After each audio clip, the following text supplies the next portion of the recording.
the host of the Real Bodybuilding Podcast, Open IFBB Pro, and 2015 Vancouver Pro Champion. The better your health is, the better you're going to grow. So if you're taking 3 grams of shit and your health is in the toilet, you're probably not going to make the progress you want to make. Fouad, Abiad.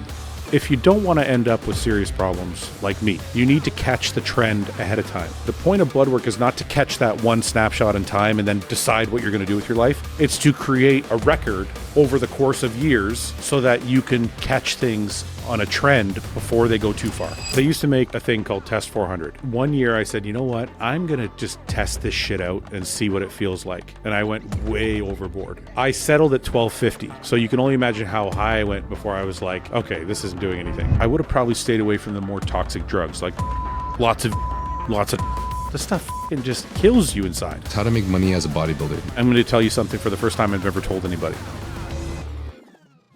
Isn't it like super late over there? 7 o'clock. Look, 7? Okay, that's what I thought. Don't you normally do your podcast at like 7 a.m. or something crazy?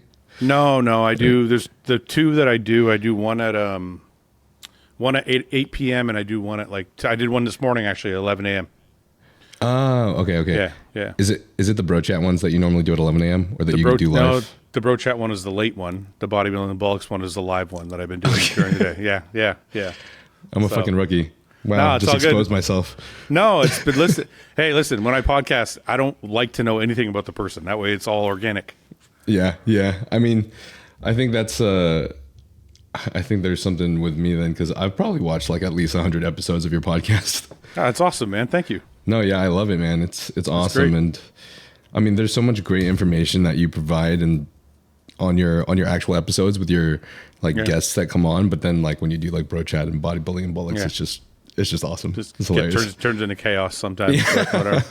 I'm sure everyone feels the same. Yeah.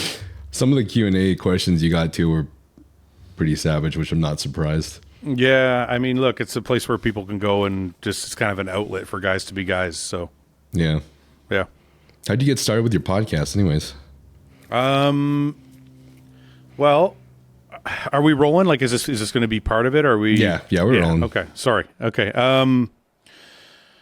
I always wanted to do something in bodybuilding. Before I retired, I wanted to do something in bodybuilding, and I felt like there was a lot of people talking about bodybuilding, but not the right people were talking about bodybuilding. And a lot of bad information was getting out there, and people were kind of talking for the pros. They were like, the pros do this and the pros do that, but no actual pros were talking. Oh, yeah, and it still happens. Yeah, so I figured, you know what? It'd be cool to do like a Joe Rogan style thing for bodybuilding. So a friend of mine, I was talking to a friend of mine, Jordan Shallow, actually. He's goes by the Muscle Doc. He's a very well-renowned, he's well-renowned in the science community. But anyways, I said, this is what I want to do. And he goes, why don't you just do it then? And I'm like, well, I don't know. I don't know how to podcast. I don't know how to I don't have a camera. I don't have a sound system. I don't have lighting. I said, who cares? He's like, just turn on a webcam and start talking. So I did. I just got like a regular shitty webcam and I got a microphone and a USB microphone. And I did the first 4 episodes by myself.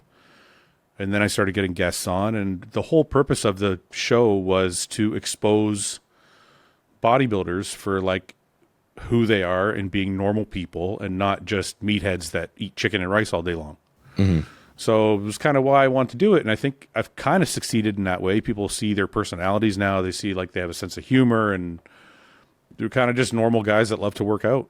So that's kind of how it got started. I think it's been 5 years now. So, we're rolling along. Mm-hmm. Yeah. I think that's something that I really like about our podcast too is, about having a podcast space, especially in this industry, is like you and I have spoken to so many experienced, incredible figures in the industry. And I think that's one of the greatest gifts is in having this platform. Even my personal viewpoints in a lot of places have changed. Yeah. Like some places have been validated, which is nice, but other places I get to see so many different perspectives. And it's something where you see in the comments section for like any reels or any TikToks or anything, there's a lot of, like, I'm not trying to hate or put anyone on blast, but there's a lot of people that at face value just believe everyone experiences what they are. And if they're not, if they're not saying that, then they're liars. Yeah. Which is crazy because the amount of variance in how we feel, in our genetics and our potential, in what we react to. Literally everything is so vastly different. So Right. That's kind of why I'm honestly really excited to like have you on the podcast. Yeah. Is like, I feel like maybe I'm not that special, but I think it's kind of cool that I feel like we got to be these like moderators where we get to listen to these Right. countless different, like when you're doing the science project, for example, and you have like controlled subjects, we get to see like the variance in all the different experiments that everyone has calculated, and then from our own deduce just what we think seems to make the most sense. Right. So, I mean, for me, I feel a sense of responsibility and a sense of duty almost in the bodybuilding world. And that's why I try and have on various people. Like when I have a coach on, I try and get the most out of them so that the people watching actually they're learning something. So it's not really for me as much as it is. I mean, it is for me. Don't get me wrong. I've learned a ton since I started the podcast, but for me, I feel like there's a lot of people watching that don't know about bodybuilding. So number one, they get interested because they're like, hey, that's cool. I never knew that about these people. Number two, there's people that are bodybuilding and just don't have the knowledge. So those people are learning kind of as we go. So I feel a sense of responsibility, and that's where I feel privileged to have the viewership that I have, because I can be like, I can bring somebody on and I'm teaching X amount of people. It's like if you go and you personal train at a gym, you're helping that one person while you train. Where I feel like if thousands of people are watching and I can get a coach on to give some real information, I'm helping a whole swath of people. And kind of, I almost feel a sense of like, and this may be grandiose, but I feel like it's changing the direction of things. Like when I talk about blood work, we talk about getting blood work done so much on the podcast that in the last 5 years, I've seen a change in people that want to get blood work done. So I'm like, to me, that feels like a privilege to be able to kind of guide new people coming into the sport to like listen to the right people, you know? And before, to touch on the point you were talking about before, there's a real sense of humility that comes with talking to a whole bunch of people with different perspectives. Because you may come into something, which I will admit that I was one of these people. You may come into something, if you're not a well-traveled person, if you don't talk to a lot of people, you may come into this whole thing in life thinking you know everything. And when you sit and you get to talk to hundreds of people, especially some that are brilliant scientists or coaches or have had great success in their life, you learn that you don't really know that much.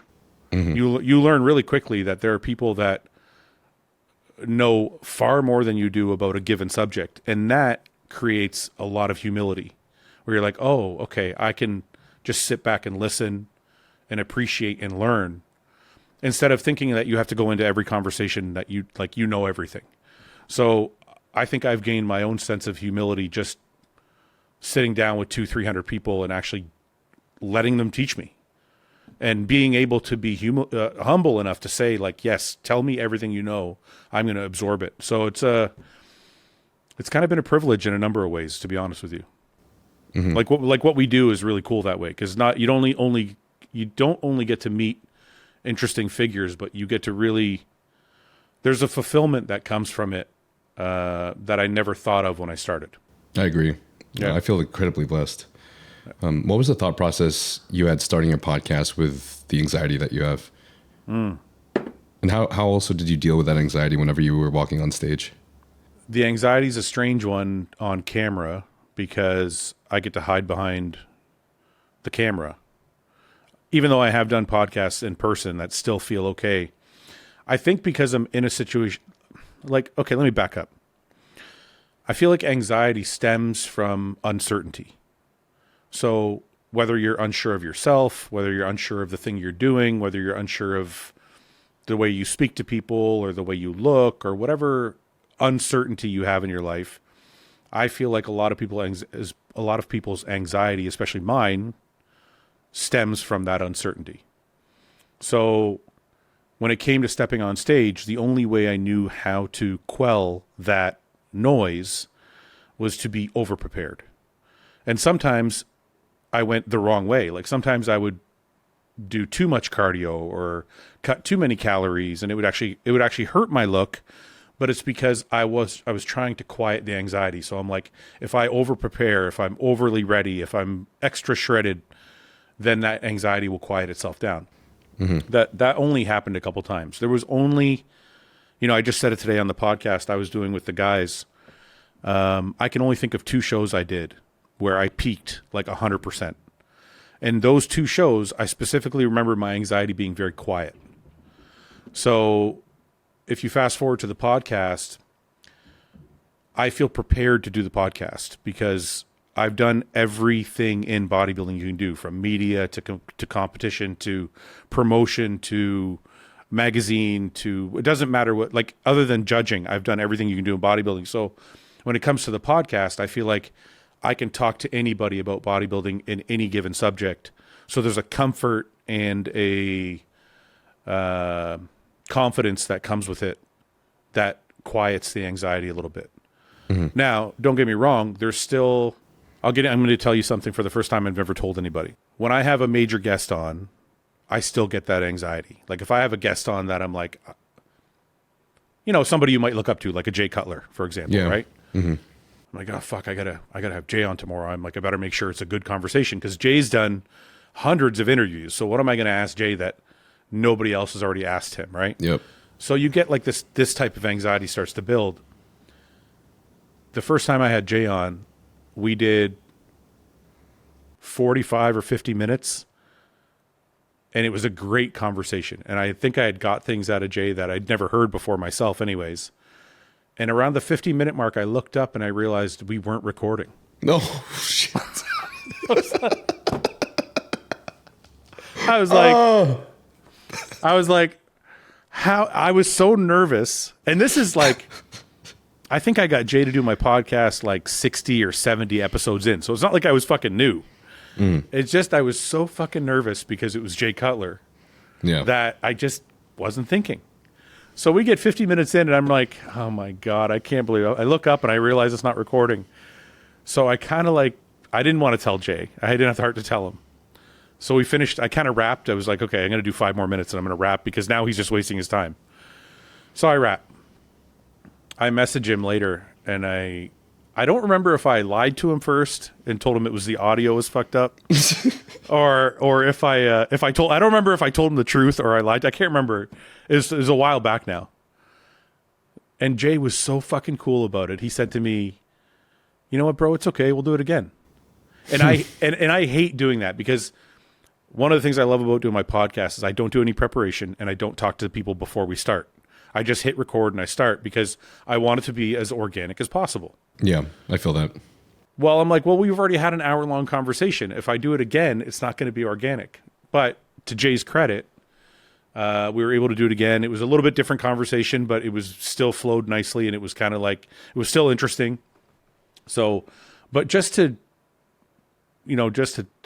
kind of touch on the anxiety thing and to touch on how great a person Jay is, because, Jay's busy. He's a fucking, he's an icon.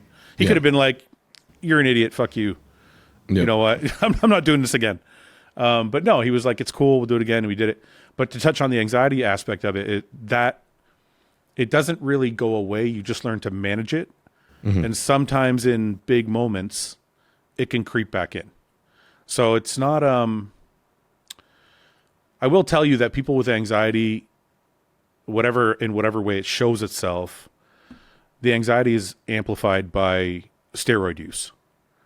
So since I've retired, I mean, it's kind of twofold. Like getting older helps you become more sure of yourself. You kind of grow into your skin. Yeah, 100%. So that obviously also reduces the anxiety, but also being off of steroids also dramatically takes away that amplification of all your normal emotions. So yeah,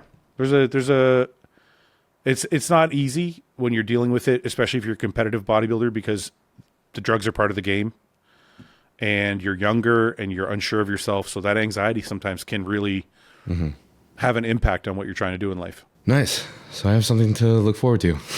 Why? Do you have anxiety? Yeah, for sure. How does it manifest itself? Like, how does it show itself? Like, for example, like for me, I would sweat and I would get nervous and I would be like, I almost would get like paralyzed if it was strong enough. Yeah. I start shaking. Do you I really? get tremors. Yeah. It's like I've had this big stage fright thing ever since I was a kid. Like I would still I'd still have like talent shows, and I would perform in them. But like, I think there was one that I even sang in, and you could just hear it in my voice the entire time. Yeah. It was I wonder why people with anxiety do that to themselves. No, I'm serious, because my mom would always say to me, if you're so anxious, why are you going on stage in your underwear? And I'm like, she's like, she would say to me, she'd be like, if you don't like people looking at you, why do you weigh 300 pounds and you got a mohawk? Like, why are you're drawing attention to yourself? So I don't understand why, a lot of people with anxiety sometimes do the opposite of what would make sense. Real quick, guys. So while I was looking at the YouTube analytics, I actually saw that 85% of you guys that watch this channel are not subscribed. And I want to ask very little of you guys, but if you enjoy this podcast, if you find value in it, then please do me this one favor and subscribe to the channel, because doing so helps me get bigger and greater guests like the guests you are listening to today. Also, this channel is not sponsored, which means only the companies that I work with, which are Young LA and Huge Supplements, are the companies that can help fund this channel by you guys using the code NILE. So code NILE gives you a discount of 15% off of Young LA, and code NILE also gives you a discount of 10% off of Huge Supplements. And if you decide to purchase anything from any of these companies, it will help immensely for me by using my code. And this way, I can travel to other guests and also upgrade an equipment to make this podcast bigger and better for you guys. Yeah, I mean, I really don't know much, but I feel like it's just because we feel like we should. We feel like we shouldn't be anxious.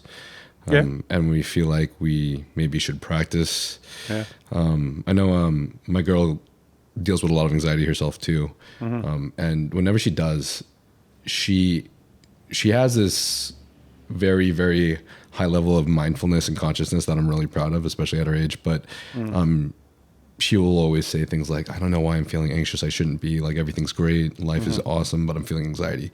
And she'll feel these more often than not, mostly because of her hormones and some things she has to deal with. Right. Specifically her, and I know some women tend to have these things a little bit more frequently than men do, or more commonly due to genes. But I think for me personally, anytime I've done something, especially start the podcast, one of the biggest reasons that I wanted to start the podcast too, aside from the fact that I listen to like 20 podcasts and that's all I listen to, I listen to podcasts more than I listen to music, but I just want to get better at speaking. Like I would speak to the camera by myself sometimes, and I would just suck. Like I'd have the hardest time. Yeah. And I noticed that when I went to San Diego, I don't know how related this is, but when I went to San Diego, I had a lot of mindset changes because I think I was introduced to a completely new set of people with a completely different perspective than I'm used to. Like I grew up in an Asian conservative culture where I go to San Diego and, everyone's the opposite. They're very open-minded. They're chill. Where are you from originally? I grew up in Texas and then Arkansas. Okay, so why did you go to San Diego? I went to San Diego because I was admitted to UCSD for my master's in mechanical engineering, but I really the main reason and the reason I was excited to go to UCSD in the first place is because it's California. I'm like, man, there's going to be like Asians there. Like, yeah, I guess growing up in Texas, you're like, I can see more people like me, I guess. That shit was fucking racist. That's cool. Well, you know what? I just wanted to touch on a couple things you said. When your girlfriend says, why am I feeling anxious? I shouldn't feel like this. That's a trigger for anxiety, and it doesn't help you resolve it. When you, and I know this is probably an anxiety lesson that maybe people don't want to hear, but when you feel anxiety, one of the worst things you can do is either succumb to it or beat yourself up about it. Yeah. Those things make the anxiety worse in the future. It helps it, like, if you think of it like an organism, the more you beat yourself up, the more that organism grows. So every time you're like, fuck, I'm anxious. Why am I anxious? Fuck. And you're like beating yourself up about it. That shit gets stronger, right? Or every time you have an anxious moment and you bail on that moment. Like you said, like you would talk to the camera by yourself. And then you start a podcast. Doing the thing that causes the anxiety actually will shrink the anxiety. Avoiding the thing that causes the anxiety will make that anxiety worse, to the point where some people like fear going out in public places, right? And they get anxious when they go to certain places. So they'll just stop going places altogether. Well, those people start to develop agoraphobia. And that's the fear of like going outside. So basically they get to a point where their anxiety has grown so much, now they can't even leave the fucking house because they're just scared of people. They're scared of being out. So just two things I noticed that what you're saying, like, is challenging the anxiety is a big step towards resolving it. And not beating yourself up about it is another step towards overcoming. So I just wanted to touch on those two things. No, I'm glad you did. I'm glad you did. It's I think when I was stating that, those are thoughts that she experiences. Those are kind of just, you know, like we have those default thoughts that will sometimes just come out regardless of whether we know better or not, or how many experiences we've had.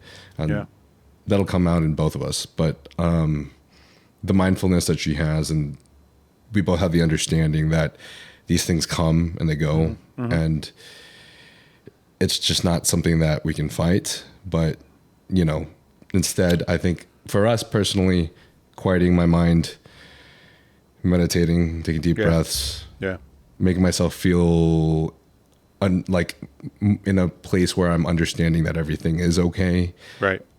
Always helps. And then, of course, the last thing is putting myself in the place that does cause the anxiety in the first place. Yeah. There's two other things I think that would help dramatically for anybody listening.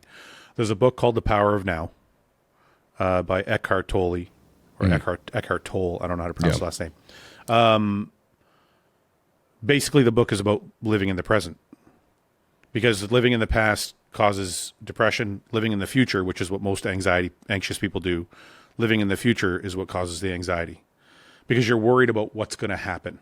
So you're always thinking ahead instead of just living in the moment.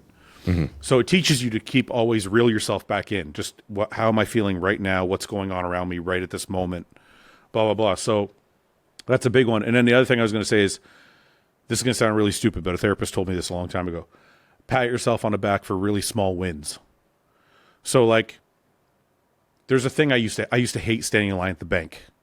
I don't know why. Don't ask me. It sounds fucking stupid. But if there was a lineup at the bank, it used to drive me crazy because I had to stand in line, and I just get anxious just standing there.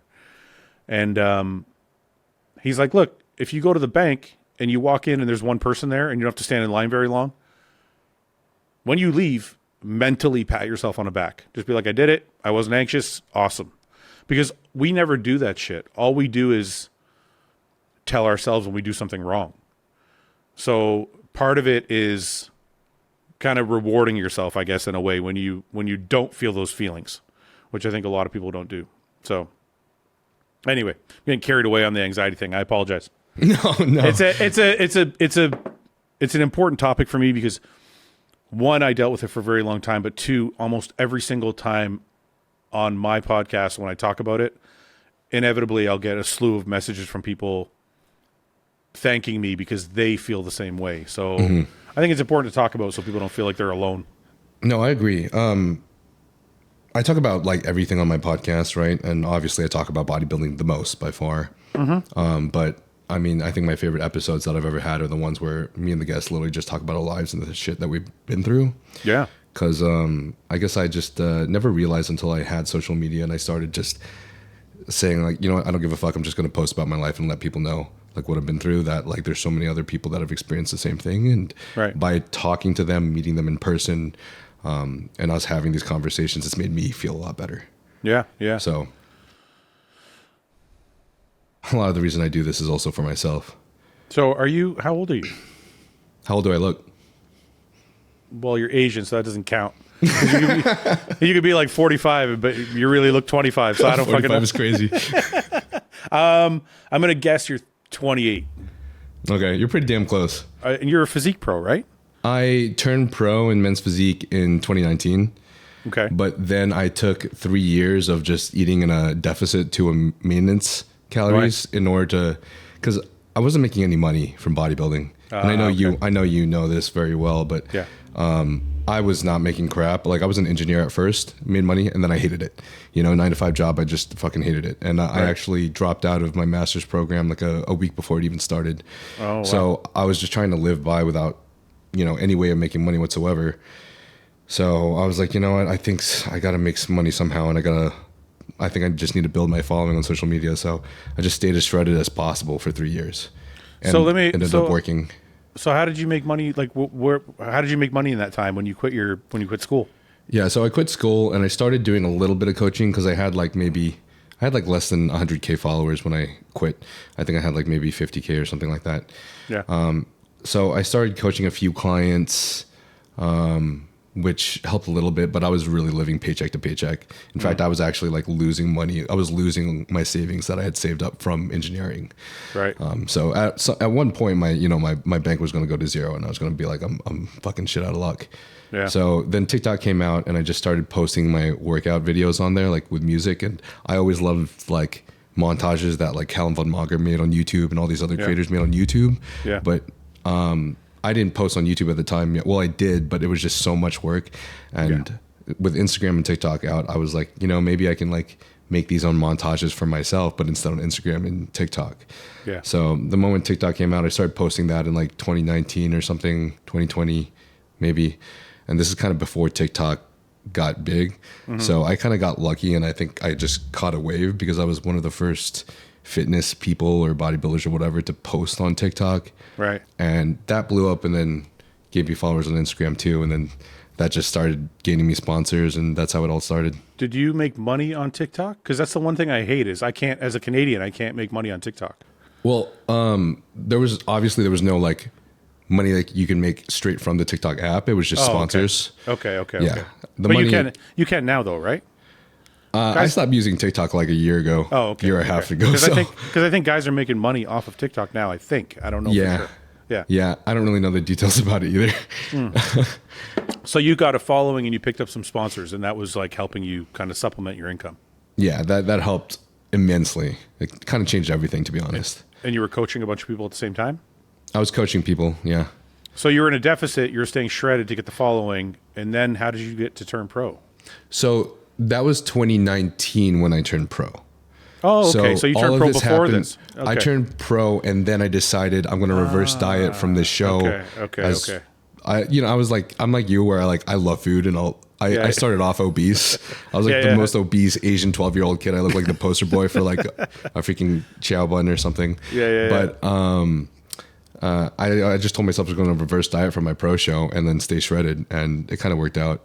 Okay. I just basically stayed on like 200 milligrams of test. Sometimes I'd go to like 150 because 200 I felt like I looked watery, and then I'd run like a low dose of Primo and low dose of Masteron along with it. So I just kept looking dry, and I would like go on and off of that for literally like 3 years and just eat in a deficit to maintenance. It was so bad. Okay, you're definitely not like me, because I couldn't have been in a deficit for 3 fucking years. How did you do that shit? It was kind of miserable, to be honest. I was gonna say that sounds horrible. Yeah. Well, like I think seeing the money come in and seeing the gains come in, seeing the progress in life come in kept me driven. It did really help my life a lot. Like as weird as it was, but the whole deficit thing, now that I look back on my life, I realized my mental health was pretty shit. Yeah. I didn't even know what I was doing with gear too at the time. Like I realized my estrogen was actually below range for a lot of that time, which is extremely fucking bad. Like I don't know how my bones are now, but hopefully it's okay. I'm sure you're okay, but it can fuck with you mentally, that's for sure. Yeah. So, I mean, that's one of the reasons why I also wanted to start the podcast, is because I went through my own like slew of issues from not knowing what to do in bodybuilding, not knowing what to do with gear, having a coach that just pushed things on me for me to get my pro card, just a bunch of different things. So did you compete as a pro or no? I competed as a pro for my first time this most recent year. Okay. How'd you do? But I've been training to do classic, and I haven't done classic yet, because this last year when I decided to do my pro debut, I wanted to do classic, but I just knew I wasn't going to do well because I'm just not big enough. I was like 20 pounds under my weight cap. Right. So I decided to still do men's physique, which was fun and awesome. but I think my physique now doesn't fare well in men's physique as it would have before. Like I'm mostly Filipino, kind of like Jeremy Buendia, and we have a very similar structure and physique. Okay. Like small waist, good proportions, Yeah. not really a defined core. I see. So I went on stage, and like my first time on stage was pretty cool.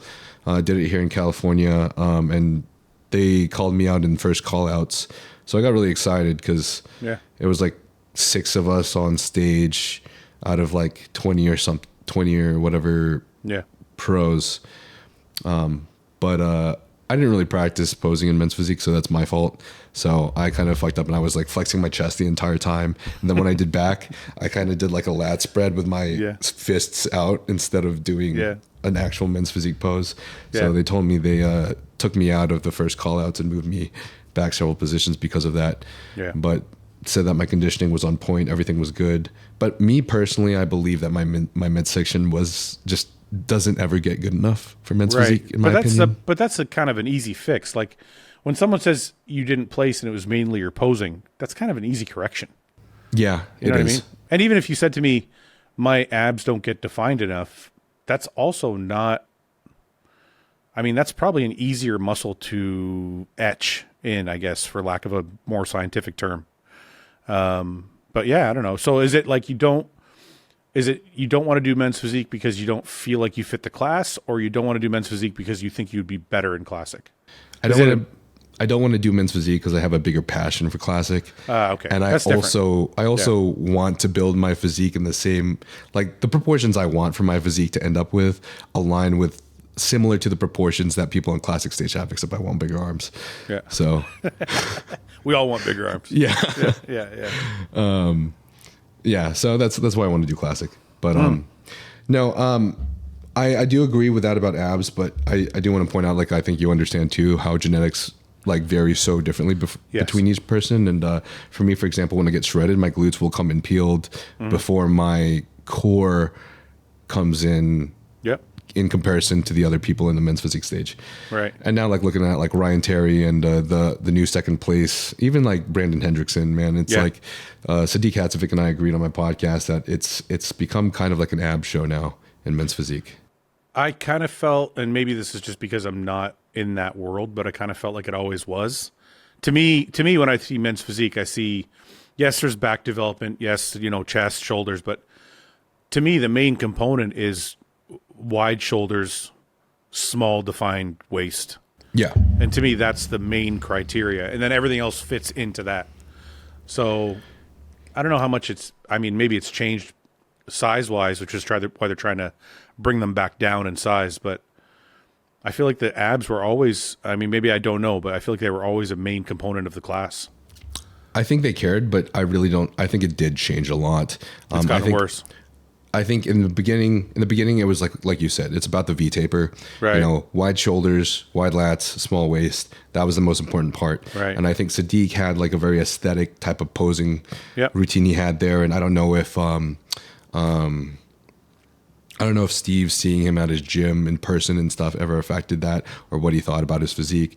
And then Jeremy also just had this insane V taper, and I think musculature that stood out compared to the other guys. Like, had this roundness and fullness, right? Yeah. But they never had the most chiseled core. If you compare their pictures when they won Olympia versus any of the new like Olympias these days. Like Ryan Terry's abs are fucking like he's known for his fucking abs, Yeah, it's crazy. So is second place now. Second place currently is also now known for his abs. So it's just it's pretty insane. But whatever, it's men's physique. On to bigger and better things, I guess, right? But going off of anxiety, I listened to your episode on Mark Bell's podcast, which was honestly pretty dope. And you stated that you started PEDs the same time that you started bodybuilding. Yeah.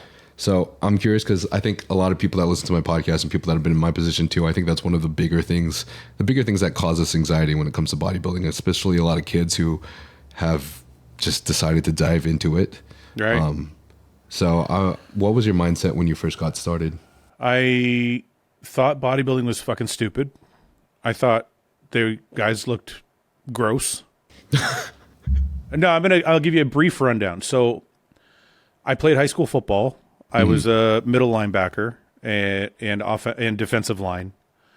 And I was about 235 pounds, and I was chunky.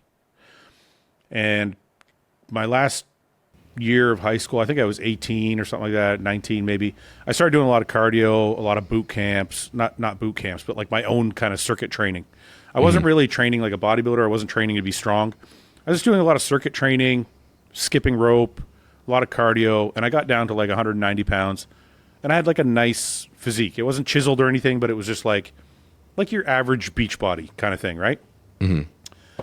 And then I started bouncing at this club, and one of the guys there was like 260 pounds at like 5'7", and he would just walk through a crowd, and people would just get the fuck out of the way. And I'm like, and he had these like 24-inch arms. They're probably 22, but I remember them being 24.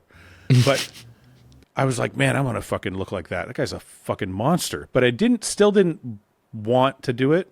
Like, because before that, I was reading like Men's Health and like magazines like that. And when I saw Flex magazine, I'm like, I don't know, man, that's fucking too much. And I was against steroids. I'm like, I don't want to take steroids.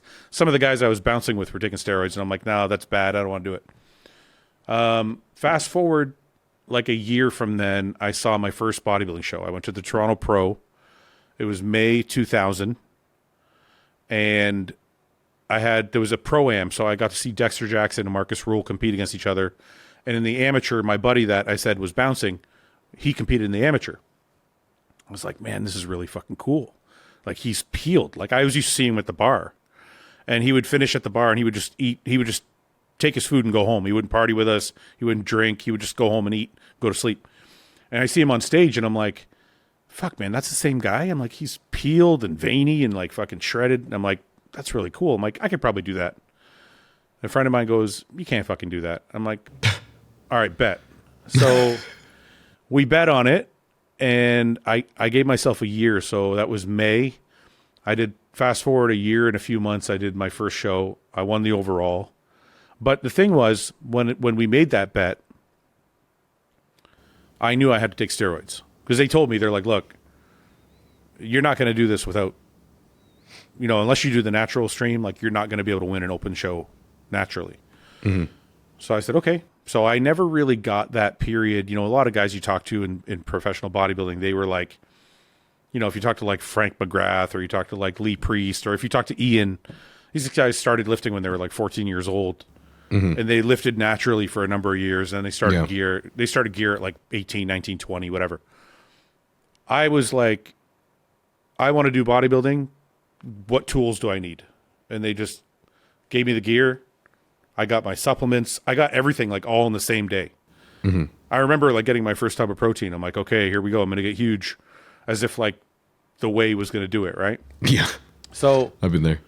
I kind of started it all at the same time, and that was my thought process. And the thought process was literally, I don't want to be huge for the bar. I don't want to be this or that. It was literally, I want to win this show. They told me I need these tools to win the show. These are the tools I'm going to use. And I started. And as soon as I retired from bodybuilding, I kind of stopped. Like, there was long stretches of time where I wouldn't do any juice at all. And people would ask me, like I talked about on the podcast, and my friends would ask me, they'd be like, you're not taking anything? I'm like, no, I don't want to do any shots. I was so sick of fucking needles by the end of my career. I'm like, I don't want to do a shot ever again. They're like, but your test level's got to be like rock bottom. I said, I did blood work. My test levels are low, but I feel incredible. I'm sleeping okay. My training is still pretty good. Mm-hmm. So I would go long stretches, like months, without taking anything. Now, I think for health reasons, I'm back on like 125. I do half a cc once a week, so 125 milligrams of an anthate once a week, and that's kind of it. But yeah, I was totally against it, and my friends were like, "Look, this is how it works. This is what people do. If you want to win, this is what you got to do." So I was like, "Okay, sign me up." And it was more of like was more out of necessity than it was out of like vanity. Mm-hmm.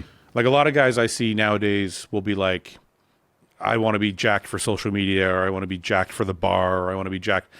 I never wanted to. For me, it was strictly because of competition. So there wasn't really, it wasn't really like a moral dilemma for me. I was like, okay, if I want to compete, this is what I got to do. Let's just sign me up. Right. And that's kind of how it worked. Yeah, it's a weird thing for me to say this, considering that I'm so into competing and trying to get on the Olympia stage. But if I was to build my body into like the kind of body that I wanted, just on a day-to-day basis, like walking around, it'd probably be shredded and like 5-10 pounds, maybe 5 pounds lighter when I'm lean. Yeah. Which is like a physique that I carried around back when I tried to stay as lean as possible. And you really hardly need any gear, if any, at all to do that. No, I mean, I think the one thing people I don't know if they know is once you built the muscle, it's much easier to maintain. So you can always, for people who are thinking about using steroids, I would never advocate for it. But if they are, it can be a tool that you use briefly and then back right off, and your body will maintain the muscle you have as long as you're eating pretty good and training hard. Right. So, I mean, look, I've been retired for 10 years. I still weigh 265 pounds. It's not a beautiful 265 pounds. I'm a little bit chubbier, I think, but I'm still carrying a ton of muscle for being retired for 10 years and not really taking any gear. So it's not easy to lose it once you put it on. Yeah, that's nice to hear. Yeah. Especially seeing all the old classic names that have some freaking savage physique still. Yeah, I mean, if you look at especially Jay, dude. I know, right? And I don't think, and I would, if I had to guess, and I could be wrong, and I'm sure Jay would probably say it, I don't know, but if I had to guess, Jay was probably on the minimum amount of TRT.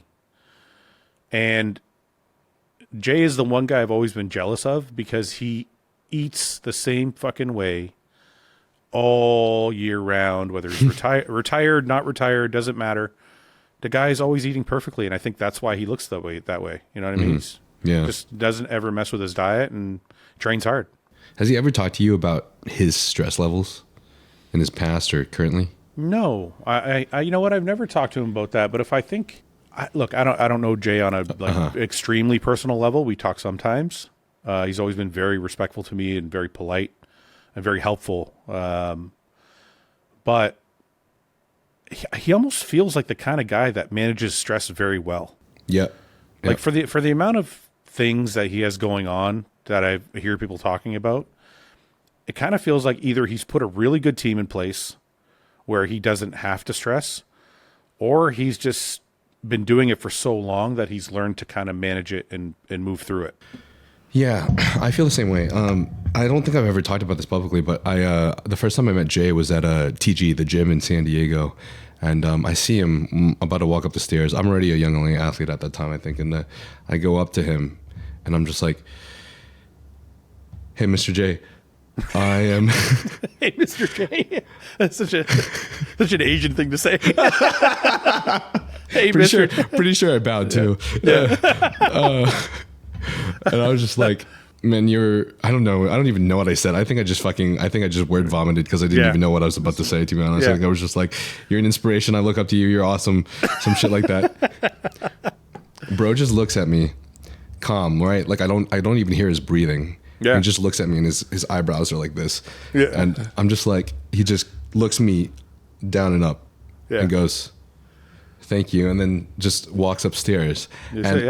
I'm like, wow, this guy fucking hates me. No, he fucking hates my guts. No, he said, I think, honestly, John Meadows used to say it. John's my fucking idol or my mentor. But John used to always say that Jay has created the blueprint for all of bodybuilding. Mm-hmm. If you want to be a successful bodybuilder on and off the stage, Jay has created the blueprint. And what I mean by that, by the story you just told, is, I don't know, maybe he didn't give you the response you wanted, but he still took the time to stand there, let you talk, and say thank you. And well, here's what I have to say to that is exactly what you said is like, he is like the blueprint. After that time, I think it was like a year later, maybe 2 years later, but we like met up again at like the Young LA. I don't know, it was like a Young LA. It was like the first Young LA like expo that they threw for themselves or something, because Young LA is so sick. Yeah. Just kidding, love you, Gary. I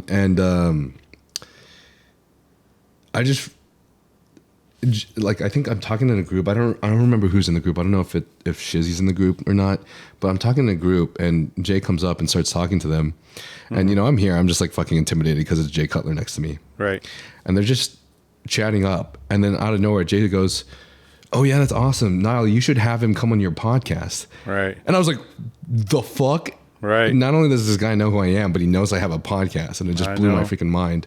Well, and I guess like fast forward a couple of years, like Jay has literally been one of the most nicest father figures to like all of us young athletes. Every time we're having like a shoot together or anything like that, Jay will literally ask us like, "How are we doing? How are we feeling? Are we competing anytime soon?" Yep. Like he literally acts like a dad, and I think that's something that's so cool about him is like, he's done all of these things in the industry, but he also cares about all these people. And I think that karma comes back to him is, just as much as he cares about these people. I think it's genuine too. I don't think I don't think it's an act. I don't think it's contrived. I don't think it's like, oh, I got to do this because I'm Jay. I think he actually fucking cares. Like he sent me a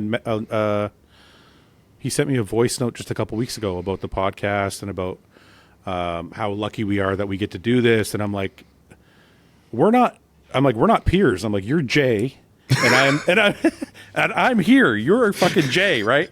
But he's talking to me like we're peers, and I'm like, this is fucking nuts. Yeah.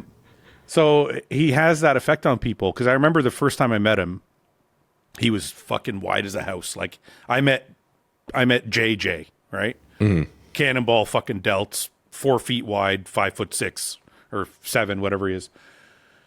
And I got a picture. And I said, "Hey, Jay, I was, I forget what it was. I think I was with Muscle Tech at the time, or I was talking to them. I hadn't signed yet.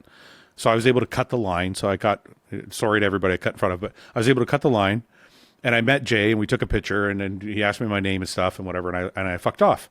The next year at the Arnold, I go back, and I still don't think I was signed yet, but I still know. Anyway, I get to the front of the line. I meet Jay again, and he's like, "Hey, Fouad, how'd your year go? How was your off season?" And I'm like, how the fuck does this guy remember me? I'm like, I don't think I was a pro yet. And I'm like, how does this guy even know who I am? And it was really fucking strange to me that I'm really bad with names. I'll remember people from one show to the next, but I'm really bad with names. And I'm like, how does this guy remember everybody's name? He must meet, Jay has always been notorious for being the first guy at the expo and the last guy out the door. And you must meet 10,000, 20,000 people while you're here. How do you remember everybody's name? Right. So, and this is what I mean when I say blueprint. I don't mean just the eating and the training. It's everything. He has it all down, and I don't know if that's something somebody taught him or it's just in him. I don't know, but it's the way to go for sure. He's got to figure it out. I think that's something special too that he has, that I know you've talked about in your podcast as well, and I've talked about with a lot of like top coaches, and it's just the whole like, if you're enjoying it, then you're probably going to have a better physique. If you're stressed out, then it's probably going to show in your physique. Yeah, I mean, sorry, go ahead. No, I've found myself in this last year realizing that I have to actually put an effort to relax. Like I actually have to mentally tell myself like, fucking relax, but not like with that kind of tone. Well, I mean, look, I can tell you this, and Hani could probably back me up on this, because, Hani coached me for 2 or 3 years, and John, God love him, if he was still here, he'd probably tell you the same thing. Mm-hmm. I think I've only said this one other time publicly, because it feels like an arrogant thing to say, but I'll say it now anyways. When I look back at my physique, I think I could have been much, much better than I was if I could have controlled my mental state. And part of it is what you're talking about. Mm-hmm. That thing where you're like overly hard on yourself and overly unsure, it can ruin a fucking physique, man. Like, and then one of the most notable people I'll talk about is Cedric McMillan. He was a good friend of mine. God rest his soul. Mm-hmm.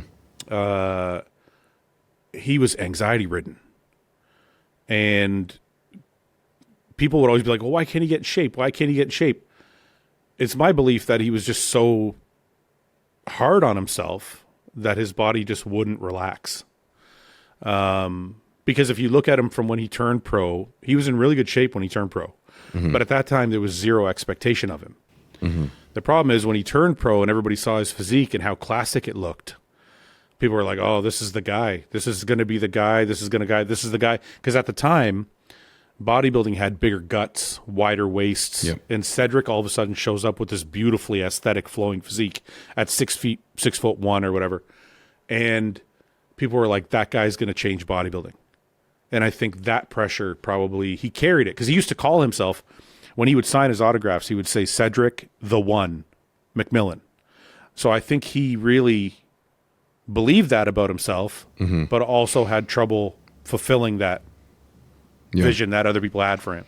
Yeah. So, yeah, it can be very detrimental to a physique to overthink. I agree with that. I think when I got my pro card, that's when I finally like released that I was ever going to get my pro card in the weirdest way. Yeah. I was just like, I just released all expectations and I'm just like, it's never going to happen. And then when they called out my name, I was kind of in denial for like 2 weeks before I it sank in. Yeah. Did you have shows before that where you almost came close but didn't win? Only one show. I got fifth. Okay. And that kind of so why did mind, so why did you have this thought then? If you had never, like the reason I'm gonna go somewhere with it because I have a similar story, but why did you have such low self-belief if you had never like come close before? Like you basically did one show and then won.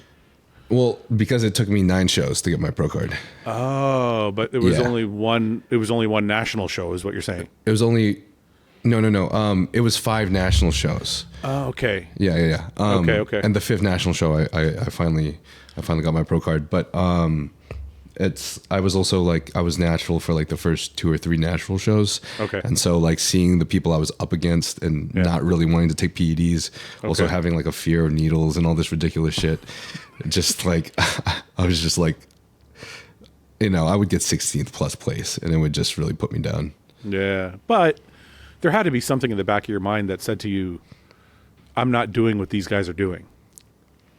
You know what I mean? Like that's like when I started, the reason I started taking gear is because I'm like, my training partner, well, somebody I looked up to at the time was literally like, you're not going to win if you don't do this. So if you want to do it right or don't do it. Right. So you had to have some kind of saving grace in your mind that you were like, well, I'm not doing what these guys are doing. So, I can't expect to beat them. Like, did that ever cross your mind? Hold on. Can you give me 1 second? I'm going to run to a restroom. That is the best feeling in the universe. I don't think I've ever had one podcast without a break. So you just hit record and then you just edit it all afterwards? Yeah. Well, I have an editing team that will like switch the views. Really? If that makes sense, yeah. Because normally when I started my podcast and doing live podcasts because I like it in person, way better in person. Yeah. But I'd have 3 camera views, so they would just edit the camera views. Where are you? Where do you live? Like what city? I'm in LA. Oh, so you have a lot of access to various people there. I do, but it's way too expensive for me. So my people are actually in Sri Lanka. No. I mean, like, I don't mean access to people helping you with the podcast. I mean, you have access to guests to come see you in person. Yeah, to an extent. It's an easier hub for people because like a lot of people will visit LA for various reasons, and then I can like hopefully connect with them then. Right. But still, bro, like getting in guests is like the hardest thing. Is it really? It's the hardest thing, yeah. I mean, like, I'm sure, like, as I continue growing and then also be able to, like, pay for their trips and everything, it's a little bit different, right? Right. But I don't think I make enough money to be able to pay for everyone's trip right now. Yeah, I couldn't do that. I mean, like, I'm in Windsor, Ontario, which is right across the border from Detroit. Mm-hmm. Not a lot of people are coming here. So that's why everything I do is virtual because I'm like, first of all, I don't have the money to fly people in, or I don't want to spend the money to fly people in because I feel like these people can still get value virtually. But also, even if I did want to spend the money, people are like, what am I going to fucking do in Windsor or Detroit? You know what I mean? So I'm like, So it's kind of like, I thought about moving to Toronto just to have that more of like a hub, like you said, or I've batted around the idea of Texas. So I don't know, but we'll see. I think Texas could be pretty awesome though. For sure. Well, you left there, so are you back? You're not back in Texas. You're still in LA. No, I'm not going back. You didn't like Texas? No. I mean, Texas is fun, but my parents live there now, so I'm going to stay away. Okay. Austin is pretty cool, though. I mean, it is extremely progressive, but I mean, all the podcasters. I've thought of Austin. I like the idea of Austin, but is it progressive to the point where there's like gay pride flags everywhere, or is it just not that I care. I'm just saying, like, I'm trying to figure out how progressive it is. Like, is it like, is everybody using pronouns there, or is it like still kind of normal? I mean, to be honest, I'm not the best person to ask because I don't really visit there, nor do I live there. But from what I've been told, it's almost more progressive than LA. Really? Which is kind of shocking. So yeah, I don't know. Maybe I'll pick a different city. Anyway, yeah. Anyway, it seems cool though. Yeah. I wanted to ask, so what do you feel like was the biggest mistake you made back then when you first started PEDs and bodybuilding? Well, if I have to be dead honest,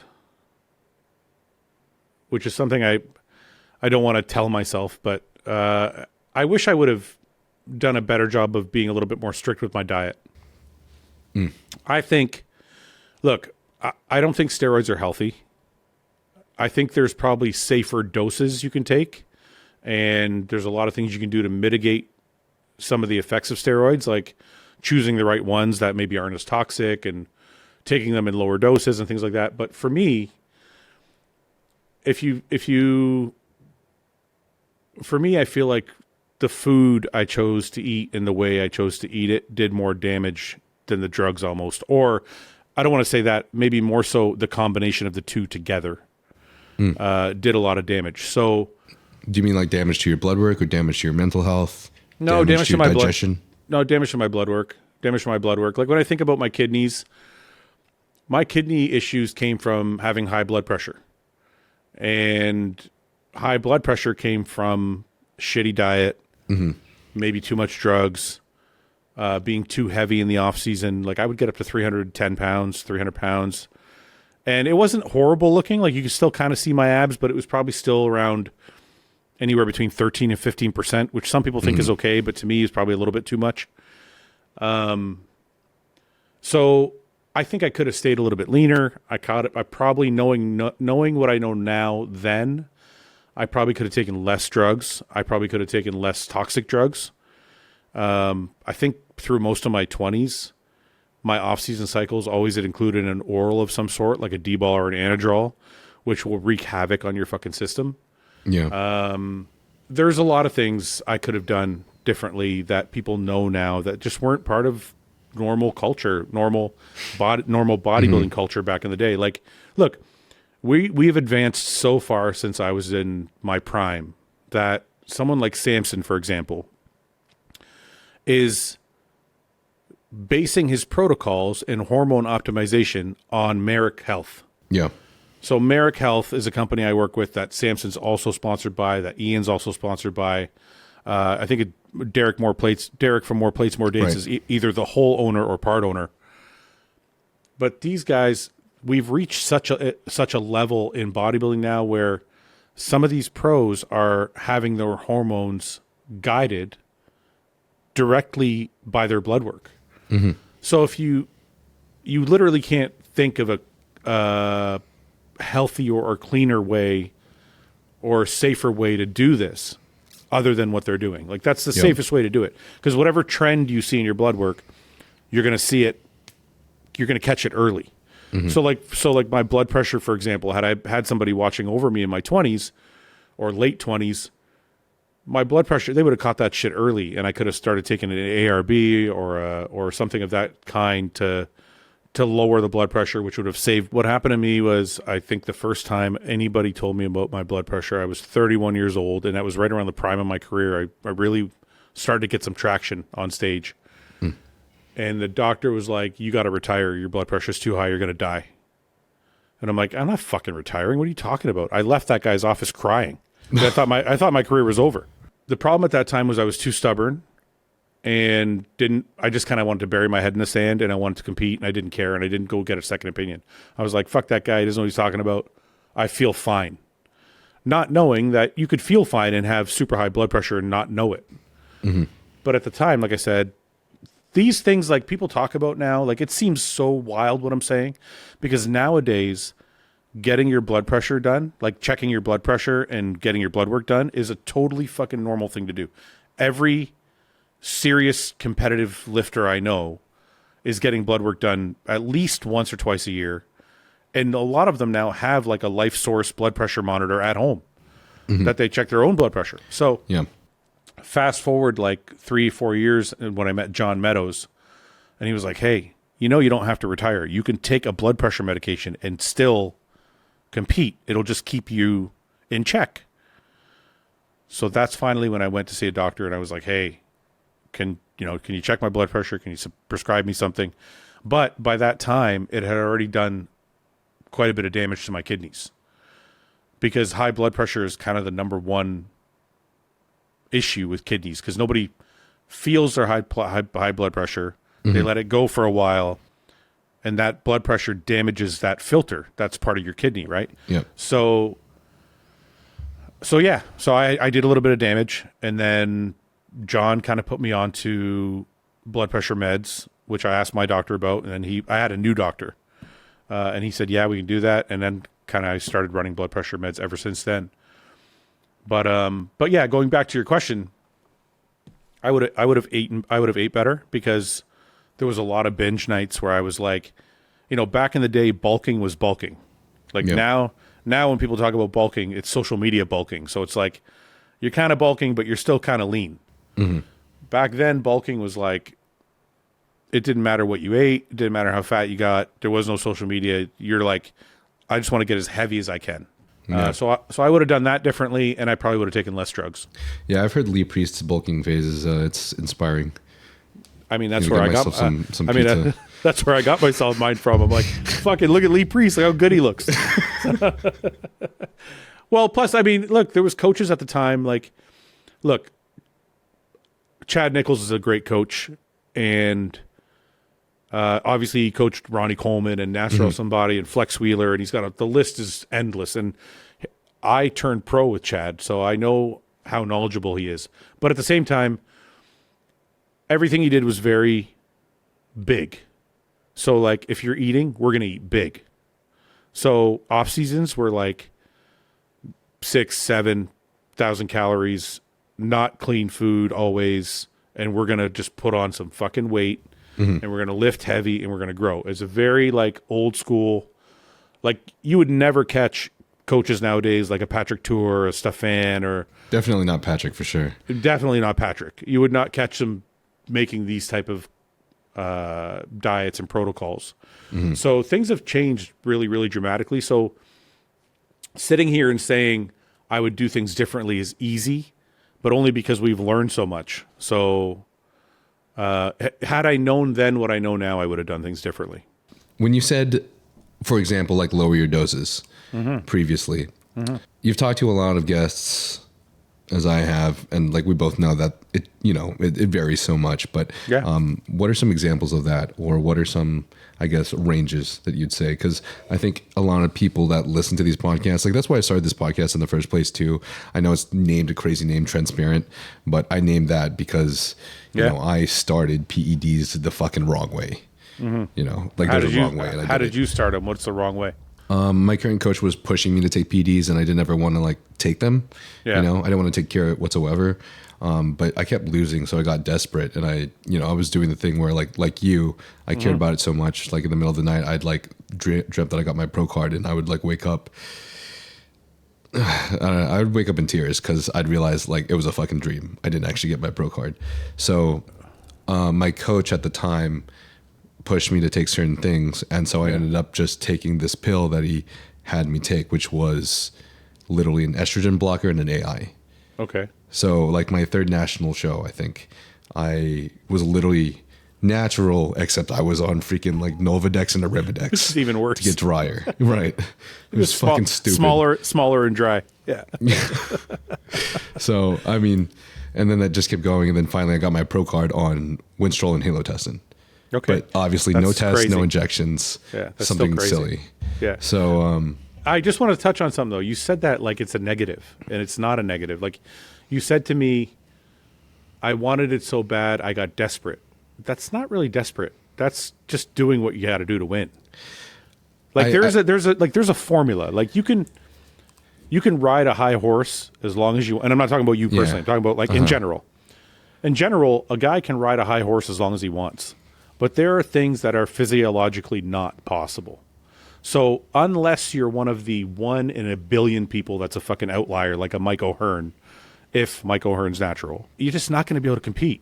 So when you say to me, I was desperate, I say you were smart. You know what I mean? Like I look at it a little differently. I think you should too, because it's not desperation. You're like, I got to do what the sport calls for, or else I got to pick a different sport. Yeah. I appreciate that. But I think my perspective is, while like I knew I had to do what I needed to do in order to win. Yeah. The desperation part is just accepting what this coach is advising me to do without caring enough to take the time to do the research, without caring enough to educate myself. Right. Figure out what even these I get what you're AIs saying. So you're not saying I was desperate, so I took steroids. You're saying I was desperate, so I blindly just did whatever the fuck I had to do. Yeah. Or I was told to do. Yeah, I get it. I get it. Okay. Okay, and sorry. That's the basis for why I wanted to start my podcast in the first place. Right. It's like I think this whole getting your blood work done, monitoring your lipids, monitoring your kidneys, monitoring every single marker that you possibly can, doing multiple scans throughout your lifetime. All of these things are probably the most important thing by far when you're doing this whatsoever. Yeah, I mean, look, I've had a number of people say to me, well, blood work doesn't show everything. And I'm like, you're 1,000% right. You could do your blood work today. It could be 100% perfect, and you could die tomorrow. You could have a heart attack tomorrow, and you wouldn't know. But are you way fucking better off getting your blood work done? Yes. So, yeah, there are always flukes that are going to happen, but and I'm probably preaching to the wrong people, or maybe people that don't care, but if you don't want to end up with serious problems like me, you need to catch the trend ahead of time. So, for example, if you say, and I'm going to go back to your gear question in a second. I just want to touch on this real quickly. For example, when you talk about an EGFR on a kidney, on a blood work, for people who don't know, that measures the function of your kidneys. It's one of the measures, right? Mm-hmm. Well, let's say a good number would be 80 and above, 90 and above, depending on your age, right? If you do your blood work and you see 90, you're like, oh, my kidneys are good. If you do your blood work the next, twice a year, the next 6 months, and you're like, it's 89, you're like, all right, well, I don't need to worry. It's only 89. Maybe I didn't drink enough water that day or something, right? Mm-hmm. Then the next 6 months you do it, and it's 88, and then it's 86, and then it's 84. You're like, okay, wait a minute. This no longer is I was dehydrated, or this is now a trending in the wrong. So just so people understand, the point of blood work is not to catch that one snapshot in time and then decide what you're going to do with your life. It's to create a record over the course of years so that you can catch things on a trend before they go too far. Mm-hmm. So anyway, so going back to your question, you're asking me about low doses or high doses. In what regard? Like when you stated one of the things that people can do, for example, is say, for example, lower dose. I'm just wondering, like, what was running through your head? And like when you've talked to these hundreds of people over the last few years, I know you've taken your own doses that are for you. Other people have taken their own doses for them. There's a lot of discussion about dosages in the industry. Yeah. And the ones in Reels and TikTok comments are, I think, especially ridiculous. Mm-hmm. But what do you think, what runs through your head? What kind of ranges do you think run through your head when you think that?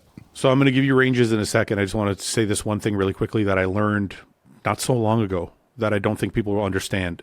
If you feel like any of the medications that we spoke about today may benefit you, such as BPC 157, GH secretagogues such as Tesamorelin, IGF-1, oxandrolone troche, Semaglutide, then you can obtain these from Trensparent HRT, and the link for that will be in the bio. If you feel like you're experiencing symptoms of low testosterone, such as depression, anxiety, lack of motivation, as well as lack of sex drive, then you can get this checked out as well by getting your blood work done at Transcend, and they will provide you expert medical analysis. Transcend HRT has worked with many professional bodybuilders and pro athletes, such as Thor Bjornsson, Phil Heath, and Jeremy Buendia. And if you feel like this podcast has any relevancy to you, I do believe that this clinic will provide of great benefit to you as well. what 250 milligrams of test does to me might be completely different from what it does to you. Yep, 100%. So when people talk about dosages, they need to know that, because I know some very, very high level pros that if I told you what they were taking, you'd be like, you're fucking full of shit. But the problem that people don't understand is it doesn't matter what they're taking. It matters what their test levels look like from what they took. So you could take 250 milligrams and your free testosterone could be through the fucking roof. I could take 250 milligrams and it might not make my testosterone budge. So it's really a moot point for me to tell you. I was so crazy at one point, I took 2,500 milligrams a week of test. It doesn't fucking matter, because somebody else may take 500 and get the same result in their blood work. This is why, and I hate to go back to it, but this is why like guided optimization makes sense, because now you're like, I'm not guessing. My coach told me to take 500 milligrams. So, okay, I'm going to take 500 milligrams. But then let's say you stop making progress and your coach says to you, you know what, let's bump it to 750. If you had done your blood work and seen your test levels at 500, you would know if you need to go to 750. Without your coach, if your coach said that to you, you could be like, well, wait a minute. My test is like 2,000. I don't think I need more tests. I don't think that's why I'm not growing, right? Because the upper level of normal is like 680 or something like that. So if your test level on your blood work is 2,000 or 3,000, you're like, I know I'm good for tests. I don't think we need to increase that. I think that helps already, because I think a lot of people don't even know what to look for in the super physiological range, you know? Right. But that's why either talking to somebody that can teach you what those ranges look like, or working with a company that can do it for you, one way or another. Like when you say to me, what would you have done differently? If I had had this knowledge then, this is one thing I would have done differently, because I flippantly increased dosages. It was more of an ambitious thing. Like, oh, well, it took me 4 tries to turn pro.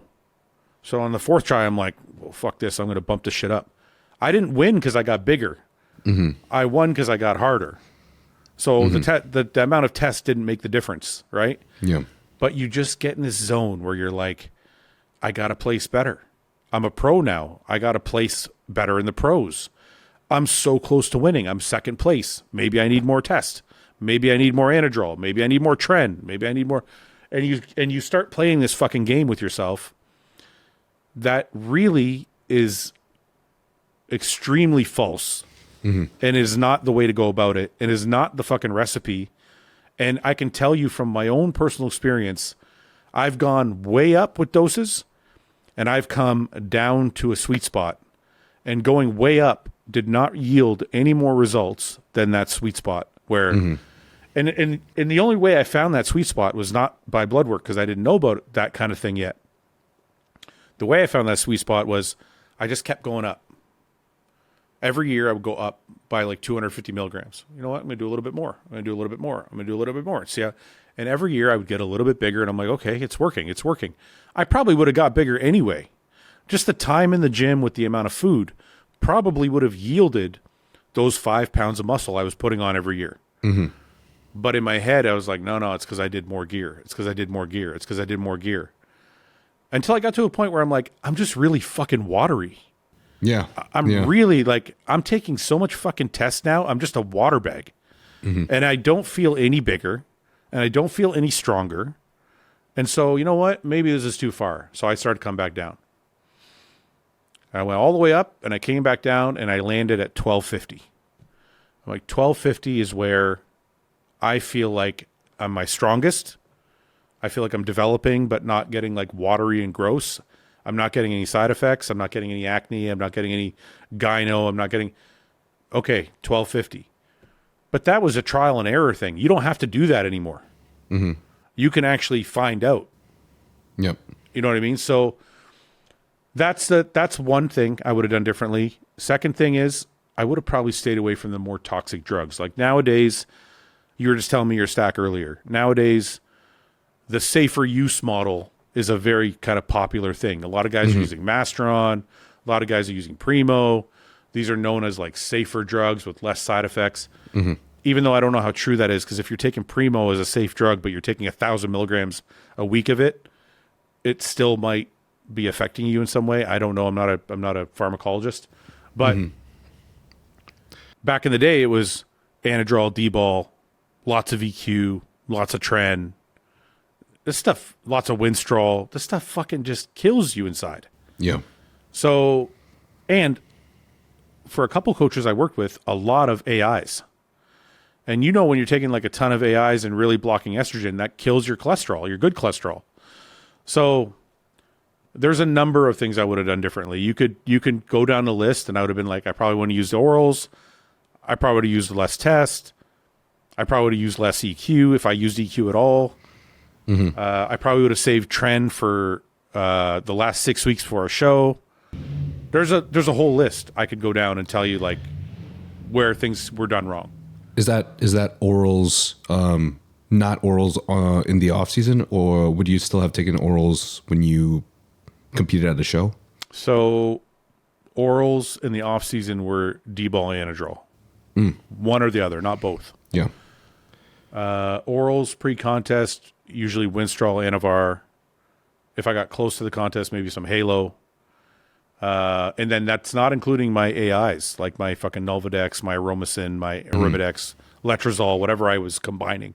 That whole cocktail was probably very detrimental to my health. Because nowadays, when you talk to coaches, the ones that are doing well in the sport, their guys are using a minimal amount of fucking AI. They're not using combinations of AI because you don't want to. Now and I like that so much better. Listen, I feel better. Yeah, now we've all learned you don't need to block estrogen completely. You actually need a little bit of estrogen for your body to function properly, for your muscles to look right, for you not to look, for you to have that volume look that people are looking for.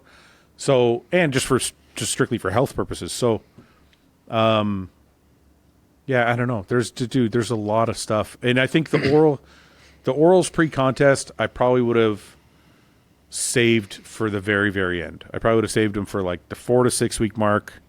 You know, some of the stuff I started at 10 weeks out, and I'm like, it's just not necessary.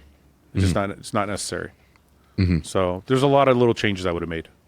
I felt some of the same experiences myself already, and I haven't really done that much. I haven't really competed that much in the industry, but I've already noticed myself in my last few shows that I have felt like I ran things higher than I even needed to.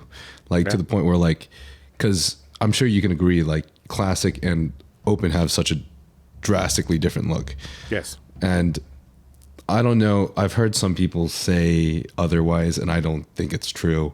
I believe there is a difference of what bodybuilders are doing in classic versus what people are doing in open. Careful. You don't think so? Depends on the person. Depends on the person. I can tell you for certain that there are some open pros doing less than all of the guys in the top spots at the classic. This is what I'm trying to express to you.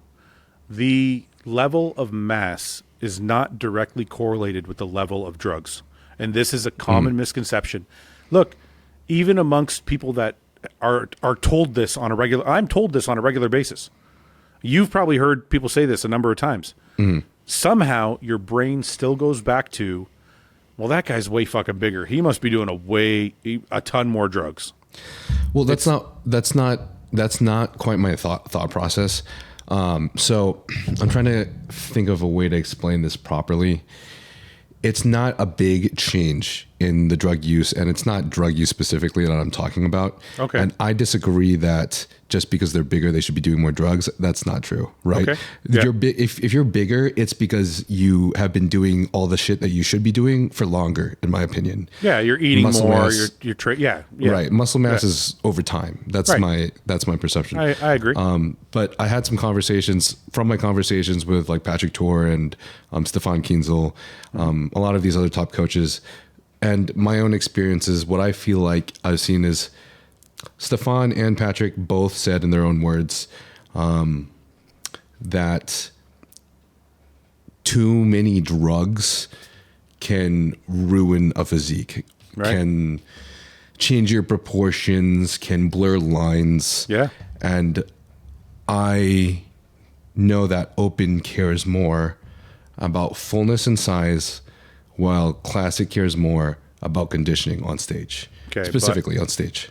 But be careful, because correlation is not causation. So you're right about what you just said, but that doesn't mean it's because there's more drugs or more variety of drugs. The look you have to have on stage in classic is very different than the look you have to have on stage in open. And what I mean by that is not the look as far as criteria goes. I mean the peak. Like, I was with Chris. I went with Ian the day, I think it was the day before the Classic Olympia, to see Chris. And I was fortunate enough to be there with Ian, so I got to see him backstage. He's fucking flat. This is the day before. He's flat. He's like I don't know, not flat, but like he still had a long way to go before he was like blasting full. And you saw some of that when he did Prague, right? You saw the difference in the fullness and the crispness of his skin and the depth of the striations.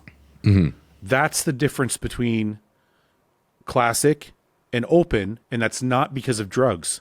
That's because the judges want a different look. If an open bodybuilder decided to come in like Chris, and he came in flat and sharp and like really etched in, he would lose the show. He would lose the show because all the other open guys are going to be full and fucking round. Right. So it's not necessarily because there's more drugs. It's because the peak is different for both classes. So like when I think of classic, I think of the bodybuilders from the 90s.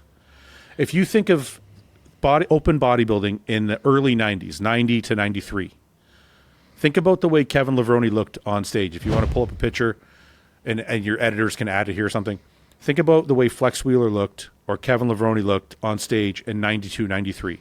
If you compare that to a classic guy now, it's almost identical peak. They have a flatter look, the striations are deeper, and the crispness of the skin is drier. But that's because the judges wanted that back then. They wanted the open bodybuilders to be flat, crisp, and just extremely detailed. Judges aren't looking for that now. Judges want the guy to be conditioned, low body fat, but full and round, right? So if you get a bodybuilder that's carrying 250 plus pounds of muscle and you fill him out, he's never going to have the striations that a classic guy will have. And like I said, that was evident with Chris himself, because Chris's peak at the Olympia looks drastically different than Chris's peak at Prague. Yeah, it does. Right? So this is kind of the point I'm trying to make. I think it's good that you made that distinction, because I think that's true too. But I think I haven't been able to really describe my perspective too well. Because the thing is, I don't believe, when I said there's like a difference, I didn't state that the difference was purely just doses or purely just amount, because that's not true. Okay. But from my own, I haven't gotten to there with my own experience, but from talking to a lot of coaches and talking to a lot of athletes, I feel like there is a difference in the amount of, it seems like most of the conclusions come to the reason why there has been growing guts has been more so because of food volume and GI mixed with potentially, according to Stefan and Patrick, potentially drugs. I think food comes first. I agree with all. Yeah. Sorry, go ahead. So, and I notice in classic, people care less about getting as big as possible because you got a weight cap, And so what's the most optimal way for you to have the best physique on stage in the very end? If you think about the long term, it's calculating yourself to build mass at a rate where your gut never gets bigger or your waistline never gets bigger. It's like, I only have 20 pounds left to go. Whereas for open, that cap isn't there. So I think the way that they do this is a slightly different. Like their mindset is slightly different. And look, I'm not gonna talk to you like you're naive or like you try and pull the wool over anybody's eyes. There are bodybuilders, open bodybuilders, that are gonna do GH and insulin and fucking thousands of milligrams a week and do everything under the sun. But I will ask you this: Have you noticed a difference in guts in the open class from the early 2000s or mid 2000s to now? Like if you took Ronnie J's era, which was my era, and you compared it to the bodybuilders of today, what is the one thing you see that's different? Well, yeah, I think that's also something that I haven't mentioned is there's a huge difference now. And I think there's also a difference in that's because of these competitors actively trying to make sure those waists are smaller. But can I express to you what I think that is? Yeah. In my era, like we just talked about earlier, everything was extremes. And the judges didn't give a fuck what your waist looked like. It wasn't until 2012, I was at the athletes meeting at the Arnold, sorry, it wasn't an athletes meeting. I was at the Arnold when Arnold Schwarzenegger came out. It was after the 2012 Arnold, which I did. And he was like, these guts are fucking gross. And you guys need to do something because nobody wants to look like this. So from the year, I would say 97 was probably Dorian's, biggest waist look. From that time until about 2012, nobody gave a shit what your waist looked like, how wide it was, how much it stuck out, because the name of the game was get as big as Ronnie and nothing else matters, right? Like even if you look at Jay 2001, that's my favorite Jay. His waist is like small and he's got a beautiful aesthetic shape, still massive, but like, right? 2009, he's much bigger, but so is his waist. His waist is a little bit wider. So I would give you that in that era, there was probably way more drugs being used than needs to be, and way more than the classic guys are probably using. What I would say to you now is, I bet you their protocols are much closer. And the reason an open bodybuilder's waist is probably bigger is because they have to eat way more food. Yeah. I don't think the drug protocols are that different. I still would give you the nod that maybe the open guy takes more, has a larger array of things he's using. But I honestly, I wouldn't say it's that crazy for people to be like the difference in size is not the difference in drugs, I guess is what I'm trying to say, right? Okay, yeah. I'm glad you said that because I actually totally agree with that. Yeah. I agree that it's food volume is a big nowadays it's like I think it's food. I think if we had this conversation 20 years ago, I would have to admit to you that you're right. The drug protocols are insane. And I think that's one of the problems when people just discuss things in like comment sections. And I think that's a thing that's like an issue is like when we're on social media, a lot of people take comments at face value and they just, they listen to comments, even if it's some freaking anonymous person. Right. And that's something that I think I like discussing a lot of my podcast is like, you can't always just listen to these comments. There's so many variables. And sometimes these people are just grouping in. Like they're thinking about one time, one person, and then they're grouping in all open bodybuilders into that, which is wrong. Like this era for sure, people are so much more conscious about their shape. And it's a nuanced conversation because it's not only that the judges have told people, hey, your fucking waists are in check or fucked up and you need to get them in check. It's not just that. It's a combination of all of it. It's everything we've discussed in the last hour and a half. It's guys are getting their blood work done. Guys are worried about their health. Guys are eating cleaner because they don't get as fat in the off season. Guys are taking less drugs because other guys have died. And people are like, I don't want to fucking die when I'm 45 years old. There are so many facets to why things are different. It's not, you know what I mean? So this isn't 2005 anymore where people are like, fuck it all. I just want to be huge. Right. It's just not like that anymore. And I think coming down to like my conclusion of all of this, I think the point that I'm trying to make is that we're all not taking as many drugs as layman people will accuse bodybuilders of taking. Like the drug use isn't as crazy as some people will accuse them of. Like people will say 3 grams plus 10 grams, some crazy shit. And I'm just like, that's not true. And by people saying that, I think that's a really dangerous thing because, some kid could take you at face value, start upping his doses to multiple grams. So I have a few things to say about that. One, it comes down to people like me and you having podcasts and having professionals on, like not just ourselves speaking, but other professionals and coaches on talking about these things. There's a couple other things though. it doesn't, what I've realized over the course of 5 years and having my podcast is it doesn't make as big a dent as you would think it would. Having someone like Ian come on and say, my normal dose was 700 milligrams a week of test. It doesn't, you would think that would make a massive dent, that 90% of the people would go, oh, okay, well, maybe I should lower my dose. It's not. It's like 20% of people believe him. The rest think he's full of shit. Yeah. And there's a 20% on the other side who are like, I don't care if he's telling the truth or not. I'm doing fucking 5,000 milligrams a week because that's the kind of the next facet I was going to talk about. And I did this myself, so I can say it. Sometimes you get to a place where all you care about is winning or being better.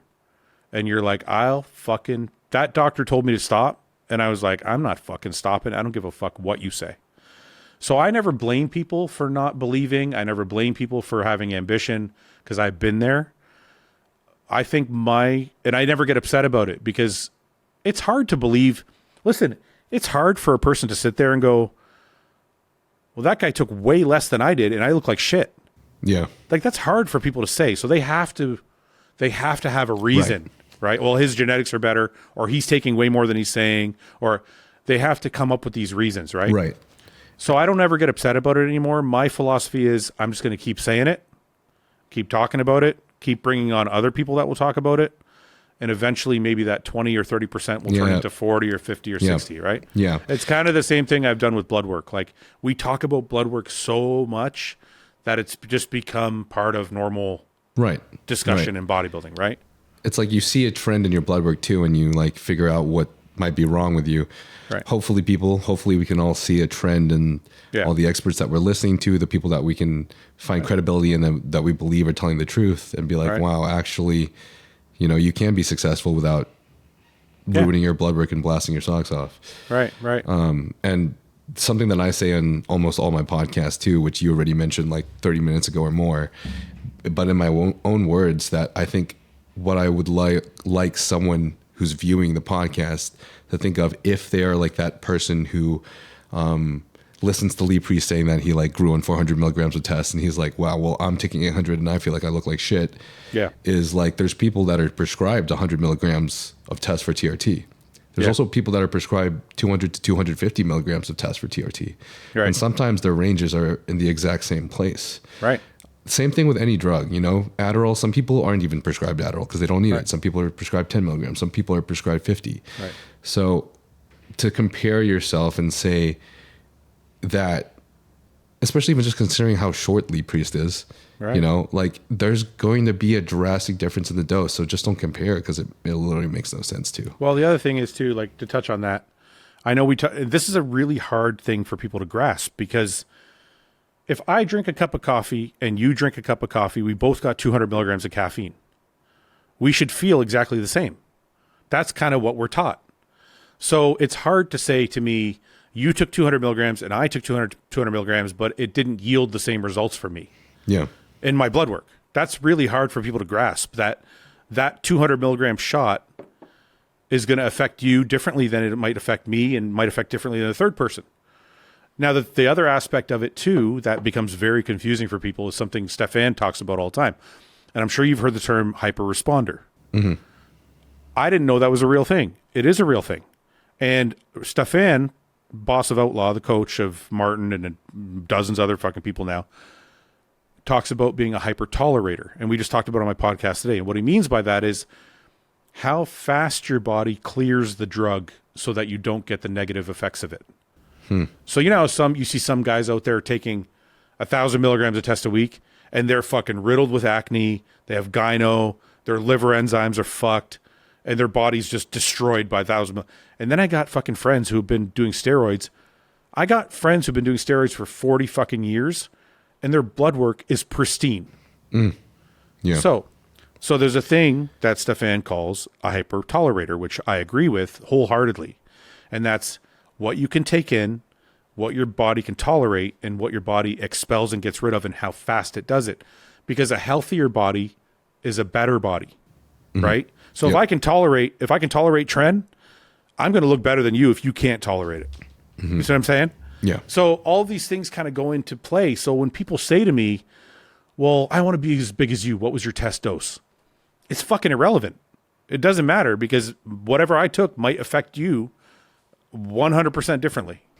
Mm-hmm. So I really like that about the tolerable.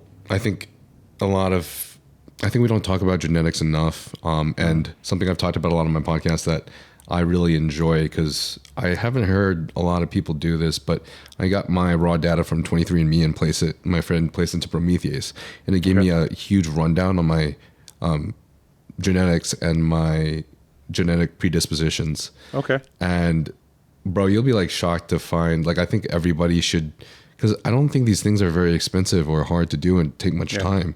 Yeah. I think everybody, especially if you're a bodybuilder and you're going to be dealing with these things, should definitely get their genetics done just to see, because sometimes your parents won't even tell you what's running in your family. Sometimes they don't even know. Right. Yeah. Like, I hate to bring it up like this because, you know, he was such a great guy, but like Joesthetics, for example, like his aunt died from the same thing that he did.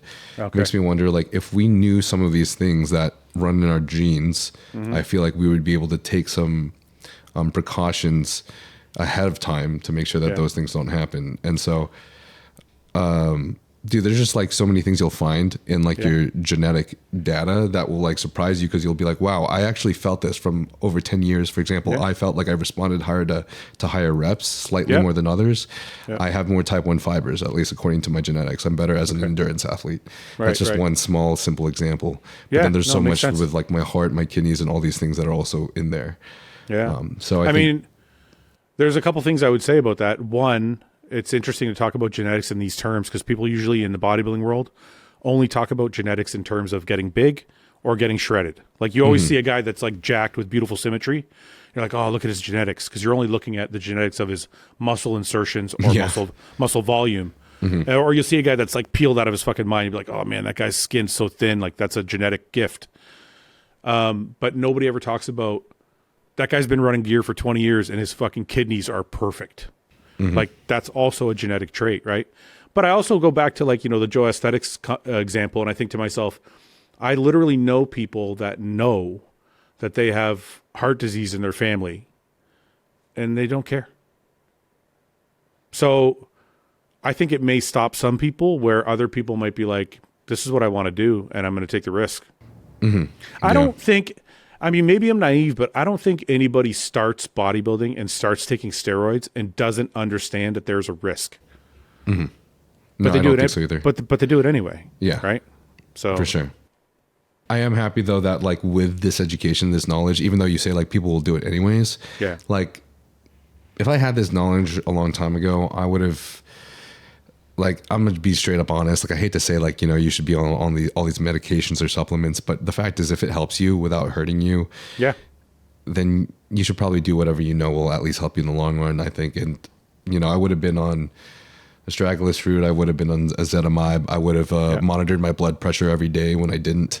I would have gotten my blood work done more regularly. But I have an echocardiogram tomorrow and a CAC scan tomorrow. Good. This will be my first echocardiogram, and I just would have gotten all of these things sooner, honestly. Yeah, you should get a calcium score too. And you can track that trend as well. But I mean, look, there's a lot of things that we can all look back at. The good thing is that we're learning now, and we can pay it forward to the next generation. So I think that's kind of how I look at it, and hopefully people will listen. I think the people that are serious will listen, and then there's the people that won't, but we can't concern ourselves too much with those people. No. Yeah. Do you mind, are you down to do this Q&A real quick? Yeah, let's do it. Yeah. Tons of questions, I'm not surprised. Really? Yeah, of course. That's good to know. CM Dunn asks, in your peak bodybuilding career, did you ever think about your next steps after retirement? Not at my peak, no. I would consider my peak somewhere between 30 and 32. And then it's weird. I kind of peaked again at 35. I didn't start thinking about retirement and what I would do after until 36 or 37. So I think when I was really humming along, I didn't really think about it too much. And as soon as I saw like a crack in the armor, I was like, okay, I need to worry about what's next. And then it's funny, worrying about it is there, but it doesn't mean you're going to find anything. Like the podcast was a fucking accident. You know what I mean? Like I started Hostile right there in my basement on a fucking poker table. I started selling t-shirts. And the podcast wasn't even supposed to be connected to Hostile in any way. It was just supposed to be for fun. I didn't know either of these things would blow up the way they have. So, you know, the truth is when I was done bodybuilding, I remember sitting at the dinner table with my family, and I'll make this quick because I know you probably got a bunch of questions. And I was going to retire. I'm like, I'm going to retire and I'm going to walk away from bodybuilding completely. I don't want to be part of it anymore. It's going to be too depressing for me. I need to just erase that part of my life. I'm going to go sell homes. I'm going to be a real estate agent. That was my plan. And I did go through a couple years of depression after retirement. But my brother said to me at that dinner, my brother that I'm in business with right now, my brother said to me at that dinner, he's like, it would be a shame to throw away 20 years of experience in this thing that you've done. You need to find something to do in the world that you're in. And so podcasting and Hostile was born, and that's it. But yeah, I didn't think about it until I saw a crack in the armor, and it was time to. I knew time was coming. That's freaking awesome, though, to hear. Honestly, there's a lot of figures, but you're definitely one of the people that I look up to the most when I'm in this industry. Because, man, I've had tons of anxiety and paranoia just being in the bodybuilding industry and thinking like, because my parents have raised me as you should be a mechanical engineer or a doctor. Yeah. And that's the only way you'll be stable. Yeah. So I've had this paranoia of being unstable my entire life. And like, you know, someday, what if all this falls through? What if my accounts get banned? What if I just lose everything? Can I tell you something really shitty? Yeah. The more successful you get, the stronger that feeling will become. Oh, that's awesome. I'm sorry, man, but imposter syndrome is fucking real. It's not a fake thing. Mm-hmm. And the more popular you get, or not just popular, but the more successful you get, the more successful your business gets, the more money you make. And I don't know if this happens to everybody, but I can tell you from my own personal experience, that feeling doesn't go away, but it drives you. You know, that feeling keeps you on your toes. But I don't know if I'll ever see a day where I'm like, okay, I made it. I can sip. I just don't know. I don't know if that day's ever going to come, you know? So I would have said earlier if it was like maybe if you just quit test completely and you just hit the male version of menopause. No, that's not. No. That feeling is not drug related. That feeling is not drug related. Not testosterone related at all. No, I know a lot of guys who are successful business people that are like, they have the same feeling. They've never been bodybuilders. I think when you achieve something that you didn't expect to achieve, it's a little bit shocking, and it takes you time to like, I feel better now than I did 5 years ago, but there's still days I wake up and go, what if it's all just disappears? Mm-hmm. So I don't know. Maybe it's just always there. Maybe it gets better as you get older. Maybe it gets better as the bigger your business gets. I don't know. I don't know. But it's hard to get rid of that feeling. I feel like someone wise is just going to tell us it's a mental thing. It is a mental thing. It's not a physical thing, because the reality is my company's doing well. My podcast is doing well. No one's going to come and take my home from me. Mm-hmm. It's 100% a mental thing. But I think it has something to do with being an ambitious person and always wanting more and always wanting security. Mm-hmm. And so because what we're doing, like if you're raised in a home, maybe this is part of it. I think if you're raised in a home where the provider is a shift worker or a 9-to-5 person, that seems more stable. Whereas what we're doing is really built off of viewership and sponsorship and these kind of things, which seems a little less stable than like going to a 9-to-5 job where you have more security. So I've thought that too. Maybe it's because when you're an entrepreneur, you're kind of building everything on your own, and it can disappear at the same, just as quick as you got it. Mm-hmm. Whereas when you're working for another company, maybe you have more security because that company is so big that it's not going nowhere. Mm-hmm. So I've thought maybe the entrepreneurial part of it is maybe why that fear comes into play as well. I think that's a possibility, at least until you're in the company and you hear about layoffs. But yeah, that's true too. Yeah. But I think you're totally right with that, because I'm not trying to put her on blast or anything, but she's just a great example. I think about my mom, for example, and a lot of other Man, I feel like I'm fucking putting a demographic on blast, but I just saw this as an example because I went to see family and relatives for the first time in like 10 years and visited the Philippines. Just got back from Christmas, and it's always a culture shock. But like elderly Asian women, for example, my dad is he's the head of one of the departments at a university. He's done very well for himself, academically, and even to this day, my mom will spend hours cutting coupons to save 70% off. Isn't that fucked up? Dude, I know, lives in scarcity every single day because of just how she grew up and how her parents were. It's insane. Yeah. Listen, my mom. So, maybe you've heard me talk about it on the podcast. We grew up poor. Like, well, my brother and sister are very successful. My oldest brother and my sister's the oldest of the family. They're both very successful. And I would say 20, maybe even 30 years ago, they started taking care of my parents. They bought them a home. They bought them a car. They're paying all their bills. My parents didn't have to work anymore. They were basically getting like a retirement check that they would just do whatever they wanted with. My mom would still cut coupons. And I'm like, you don't even have to fucking pay for your own shit anymore. Why are you cutting coupons? So, and my brother literally gave her a credit card with like some, not like astronomical fucking limit. He's like, you go buy yourself whatever you want. She never fucking used it. Never. And Damn. I'm like, I think that like that mentality is just there. I don't know. Yeah. I think it's hard to get out of. Yeah. I don't know if it's neuroplasticity or what, but it's just so crazy to see the changes in just the cultural differences, the generational differences are so much more drastic than I remember them being. Now that I'm at this age. Yeah. So, like my dad never bought anything with credit. Nothing. You know, you go to like Leon's or something, or well, you probably don't have Leon's in LA, but like you go to like a furniture store and they'll be like, don't pay for 1 year. And you go and you just pick out a fucking sofa that you like and you take it home. My dad would never do that shit. He's like, whatever we have in the fucking house, I'm paying for. He had zero debt. And I'm like, I look around my house and I'm like, the bank owns everything. I fucking own shit. They own my motorcycle. I finance it. They finance my car. I'm like, I don't give a fuck. So I'm like, how did that happen? How did I was raised by this person and I'm totally fucking, So generationally, it's crazy. Yeah. Same. Oh, this is nice. Elish Kinelp said, it was just saying to you, how are you so kind and positive? Very calm and gathered. Me? Yeah. That's the first time I've ever been called positive. I'm usually not very positive. Maybe listen, I'm very serious in my real life. And not that I'm not real online. Like, this is really who I am. But I'm serious when the time calls for it. When I'm on with the guys, I'm very happy because I like hanging out with my friends. So people get to see me just laughing all the time because I like to laugh. I like to be with my friends.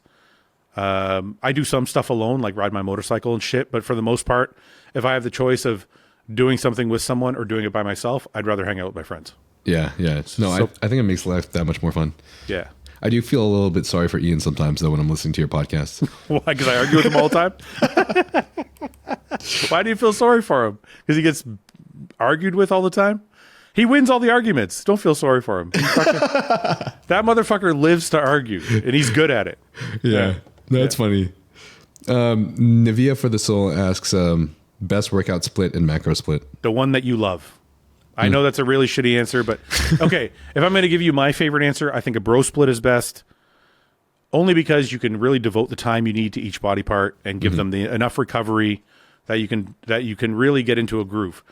That being said, the most important thing is for you to enjoy what you're doing. And I've said this for a really long time because I had a friend back in the day that used to train with us that quit after like 2 years. He didn't love it. He did it solely because he wanted to look good. And I'm like, it doesn't work that way, man. You can train for fun and look good, but you can't be a bodybuilder for fun unless you have set up the lifestyle that you want in a way that you love it. So like some people, for example, like eating a 40-40-20 split with their diet, right? 40% protein, 40% carbs, 20% fat. Some people like higher fats. Some people like no carbs. You know, like you have to do what you're going to stick to. Right.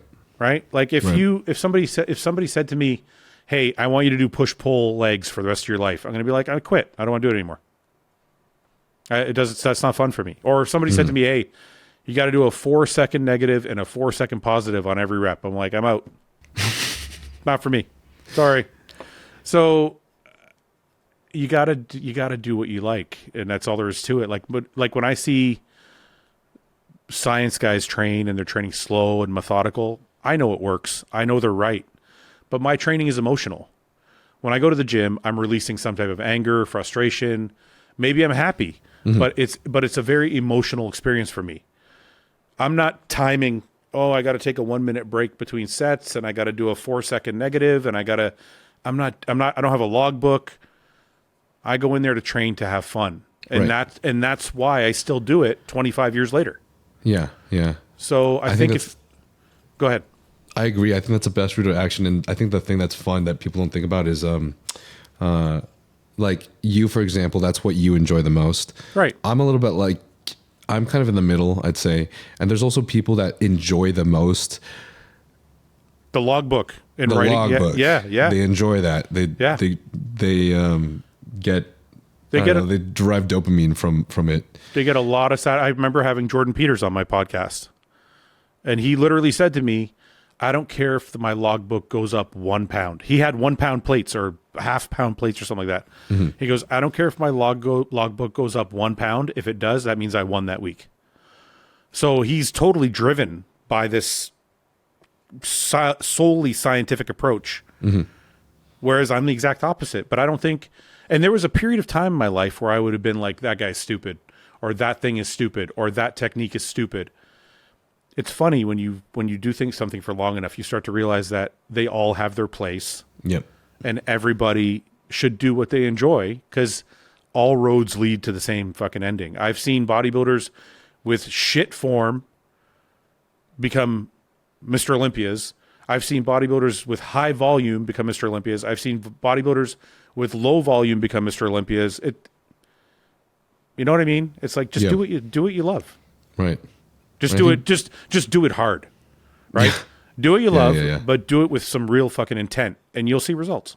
Let's finish up the rest of these questions, but let me run to the restroom real quick again.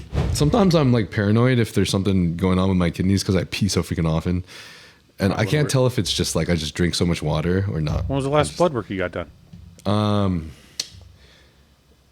Get your blood work done. No, I think it was just a month ago, and my kidneys were fine. And don't worry about it. I'm always just a little bit dehydrated when I get it done, and that's what it shows. Like, and creatinine levels are always high for bodybuilders. Yeah, but what's high? What are you seeing? Like 120, 130? Like, what are you seeing? It's not high. It's just like yeah. I always get the same response. Like, you're fine. You're doing okay. Don't sweat it, dude. Okay. You're probably just drinking a lot of water. I mean, there's so many reasons why you might be peeing a lot. I wouldn't stress it. Okay. Just trust your blood work. That's all I would say. All right. All right. Cool. Yeah. See, now you can see how paranoid I am.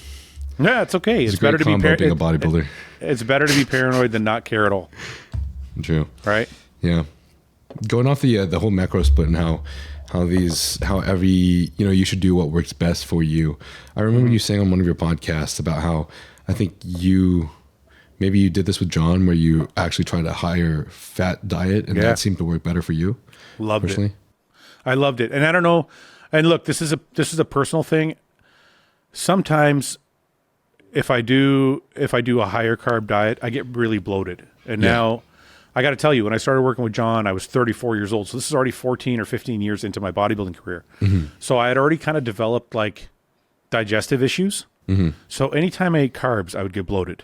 And I didn't always feel great with low fat. So working with John, we actually did like more of a, I would say 40, 30, 30 type of diet. My carbs were never that high. I think it was like 300, maybe 400 max a day, which is not a lot for a guy who weighs 290 pounds. And my fats were always higher. I would do at least 15 to 30 grams of fat in every meal.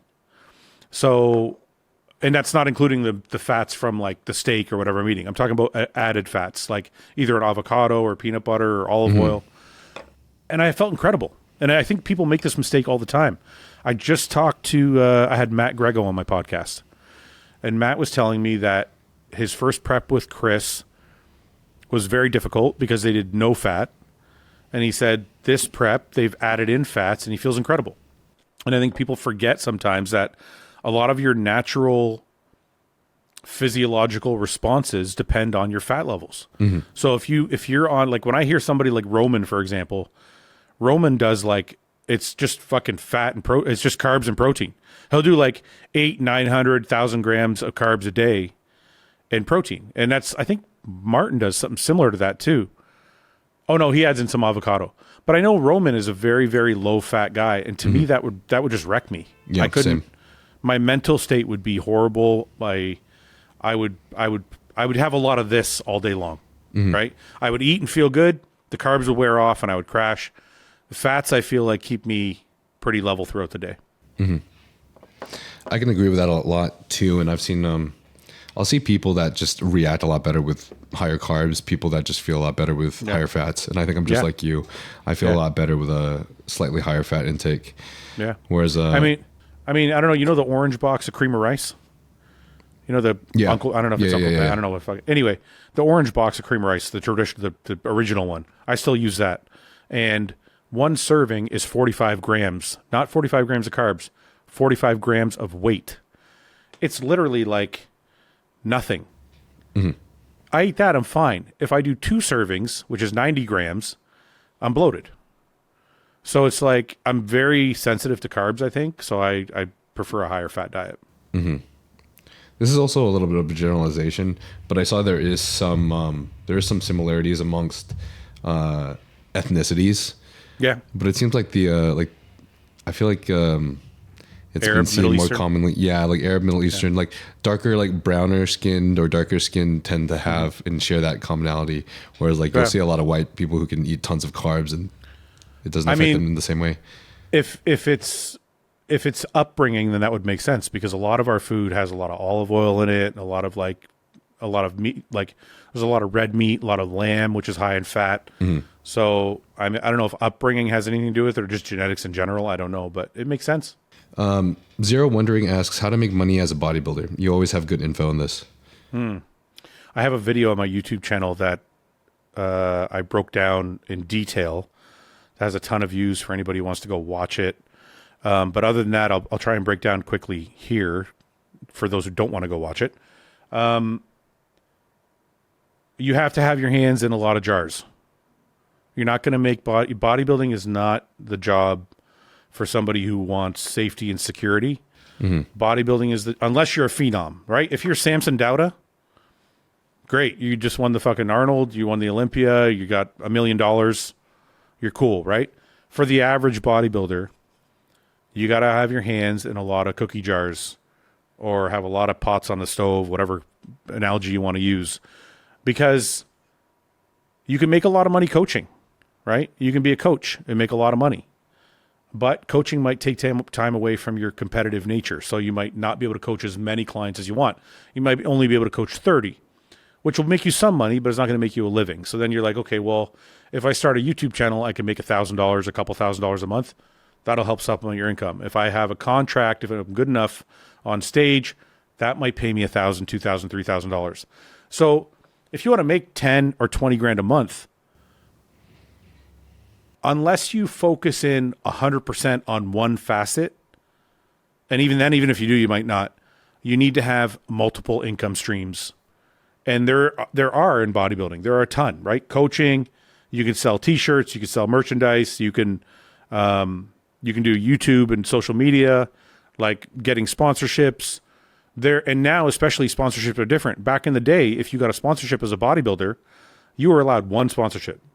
Like when I was with Muscle Tech, that's it. You're with Muscle Tech. You're not with Gasp and fucking Celsius and fucking Chic lifting gear. And it's like you would have 1 or 2 sponsorships. You'd have a supplement contract, maybe a magazine contract. That was it. Now, if you look at like my athletes like Samson and Martin, they got a Shaker Cup sponsorship. They got an energy drink sponsorship. They got a supplement contract. They got a clothing contract. They got like, so you start to really like spread yourself out, and no one thing might make you a fortune. But when you add them all together, you're like, I'm fucking living pretty good. You know, 20 grand a month is $250,000 a year. So, I mean, you can do that, right? Like if you're a good coach, if you can build up your clientele, you know, some of these coaches are charging $300 a month. You have 10 clients, it's $3,000. That's a, you know, a quarter of a good income. So I think for anybody looking to become a bodybuilder, unless you're a phenom, unless you're a Phil Heath, unless you're a Jay Cutler, unless you're killing it from the start, you need to, I mean, I'll give you the best example. Look at Sam. I had Sam Sulek signed. We have people like the Trend Twins. These guys are doing everything. You know, Sam just started his own clothing line. He's got money from YouTube. The Trend Twins got their own supplement brand. Like these guys all understand that there is a lot of places where they can make their money. They just got to spread out and go find it. Ian Harris asks, what is Fouad's favorite memory of Luke? Their podcast got me through lockdown UK. Well, unfortunately, I only got to hang out with Luke in person once, and it was my fondest memory. I mean, look, you can create some really awesome memories online. Like you can become very close with somebody when you talk to them every day or once a week for 3 hours or whatever it is your schedule is with that person. But there's nothing really that compares to hanging out in person. Mm-hmm. Yeah. I think training with Luke, I got to train with him once. We posed down together. We went to eat together. He's just a good person, man. He's just a really good person. Very humble for somebody that was as incredible as he was. Very witty and smart and fucking funny, which is amazing because I could sit there and laugh all fucking day long with him. But yeah, I think the one time we were at the LA Fit Expo together. We were both sponsored by Iron Rebel. We got to train together. I got to watch him throw around 200-pound dumbbells like they were fucking a warm-up. And then we posed down together. I think I have a video somewhere on my Instagram of us posing down together. And I just, I don't know, we just clicked. He was a fan of mine, and I was a fan of his. He obviously followed me before I knew him, and he was a fan. And when I got to know him, I was a huge fan of him, and I wanted to see him reach the highest levels, and he was on his way. And I really believe, you know, Ben said something on a most recent podcast with Samson that I agree with, is I think, and I said to him, I kind of started the conversation by saying, I think Samson and Luke would have been 1 and 2 at the Olympia right now. And Ben said he thinks Luke would have got there before Samson, but then Samson would have overtaken him. And I kind of agree with that statement. Luke was a very, very good bodybuilder. Like when you look back at, if you follow Ben usually puts up a throwback of Luke every week. When you look at those photos, you're like, fuck, man, that is a phenomenal physique. So, yeah, my greatest memory was probably hanging out, training, eating, doing things bodybuilders do. And then obviously every week, you know, my wife would say to me, she's like, you know, I never hear you laugh like that. And I'm like, he's the only fucking guy that makes me laugh like that. And we would sit down for 2 hours or an hour or whatever the podcast was, and he would just make me piss myself laughing every fucking week. And I don't know. I guess all my greatest memories are online on YouTube with me and him just laughing and shooting the shit. KST Meyer asks, what are your goals with Hostile and your Detroit Pro Show? I have very big goals. Obviously, just like everybody else, I have a lot of doubts about my goals. You know, like when you're bodybuilding, for example, I'll try and relate it to people competing, or maybe people that watch this podcast, or maybe want to be social media influencers. Like when you say, if you want to be a social media influencer and you say, I want to be as big as Logan Paul or Jake Paul or Sam Sulek, it's a lofty goal to say you want to be Mr. Beast, right? If you just started a YouTube channel. Mm-hmm. I feel that way about my company. I want my company to be the Cellucors of the world, you know, the thing that's in every fridge, that every kid is using, the thing that, like, you know, that's at the fucking Walmart, it's at the corner store, it's just everywhere you look, we are everywhere. And I want to be in every country across the world. I want to be in India, I want to be in Brazil, I want to be in Europe, I want to be everywhere. It's just it's a very slow, arduous process, and building a business is just like building a physique. If you're a phenom, You snap and you're there. If you're not, you got to plug away fucking year after year, but you can get there if you keep your head down.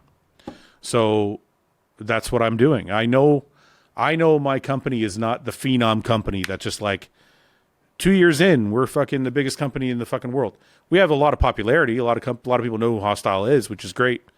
And we have great sales, but the vision I have for the size of the company is much, much larger. Like, and I think part of that comes from being a Muscle Tech athlete. You know, I remember walking into Muscle Tech headquarters and being like, holy fuck, it's like this 8-story fucking building with like offices everywhere, and they had their own gym and their own kitchen and their own staff waiting on the athletes, and just like this mega, like, you know, it was really special to be there. And that's kind of what I want. That's what I want. And for the podcast, I was just talking about branching out to a 4th podcast that is not bodybuilding related.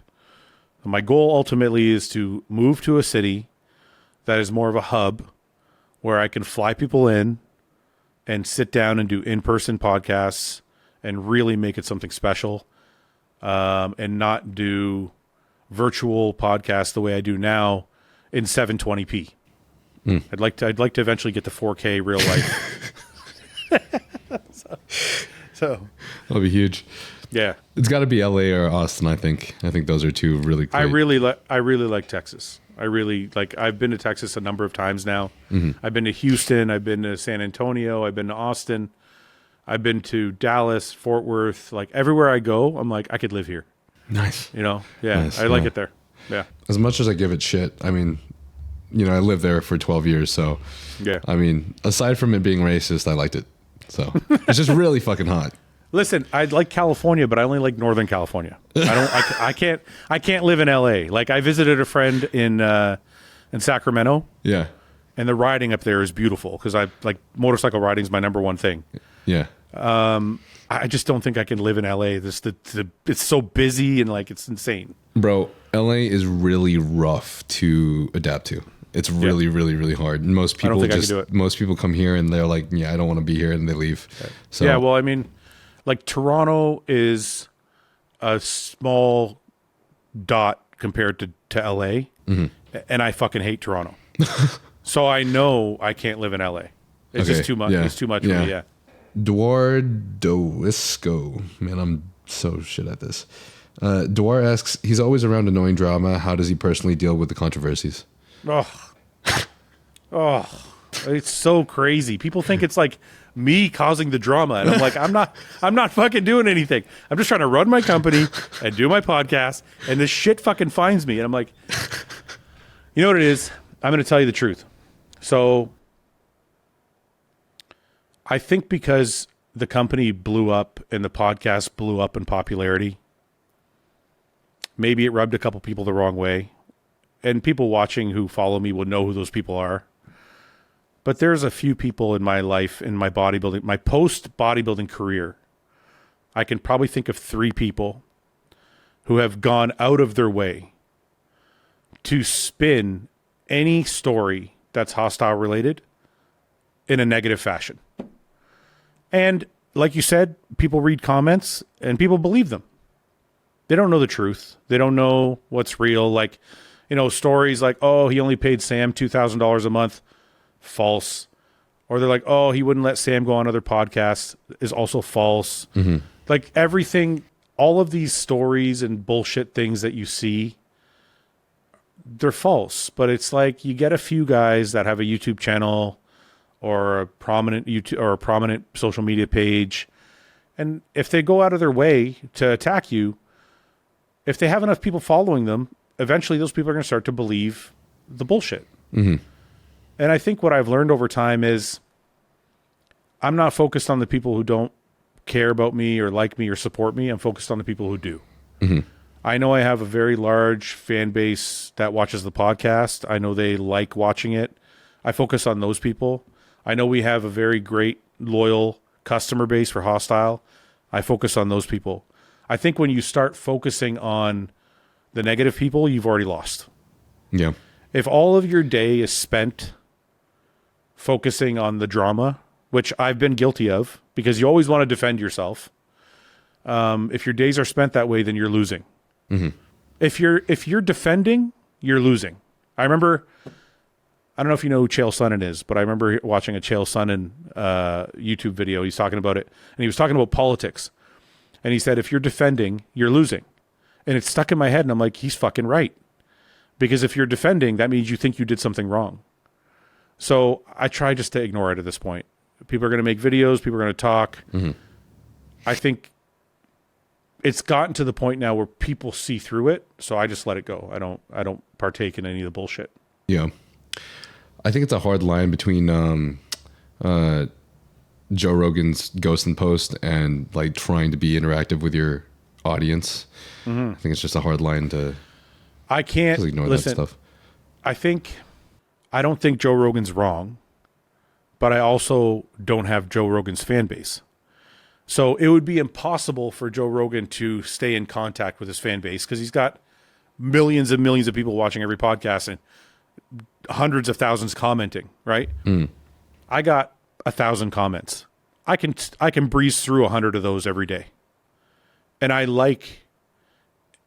my thing is this, I don't want to punish the people that like me. Yeah. Because I want to ignore the people that don't like me. Right.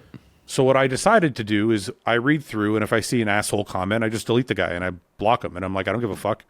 And I focus on the people that do. I'm not talking about people just ignoring you or disagreeing with you. I'm saying when someone's really being just a fucking ass, like just a troll, I just get rid of those people. I'm like, I don't need you in this community. And then I try and focus on the people that are there because they like what I'm doing or they want to be part of the community. They want to have a real conversation. I don't feel like the ghost and post thing is respectful, but I do understand it if your viewership is so big that you just can't. Right. Yeah, you just can't interact. It's just too big to interact with, right?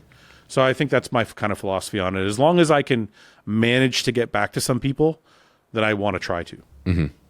Chris Williamson from Modern Wisdom does the same thing. It's like if you're like literally just outright saying something that's completely out of pocket, it doesn't contribute to like the discussion or the debate in any sense. He just deletes them. Just get rid of it. Deleted. Yep. Jaden Lift asks, favorite off-season cycle. Test, EQ. I shouldn't even say this. Okay, can we preface it by saying I'm not proud of it? But Yeah. So I have two. Test, EQ, Anadrol was earlier on in my career. And I reached a point where Anadrol, and I don't know if it's because the Anadrol itself changed or my body changed, but I reached a point where I couldn't eat when I took Anadrol. So I switched from Test, EQ, Anadrol to Test, EQ, Tren-E. And I'm not proud of that fact, but fuck, it worked. So, I mean, look, if I could do it all again, I probably wouldn't do it, but it fucking worked. Yeah. So yeah, because what happened was I was using the Anadrol for strength. And when I couldn't eat anymore, I'm like, well, it doesn't matter if I take this shit now because I can't eat. Right. I literally fucked up my digestion so bad I could only eat one meal a day. So I'm like, I'm just not going to take it. So I would take Tren-E,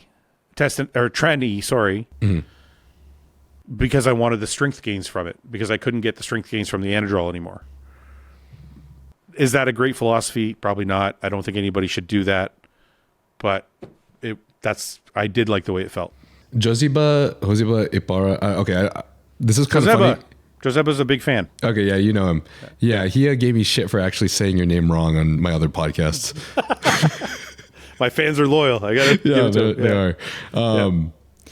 He asked, what's the biggest cycle you've ever run? But I mean, we could even change that to the worst cycle if... I want to answer this only for a teaching moment. It's a lot. It's a fucking lot. Do you remember the Test 400? I don't know if they still make Test 400, but they used to make a thing called Test 400. It was 400 milligrams of Test and 1 cc of oil.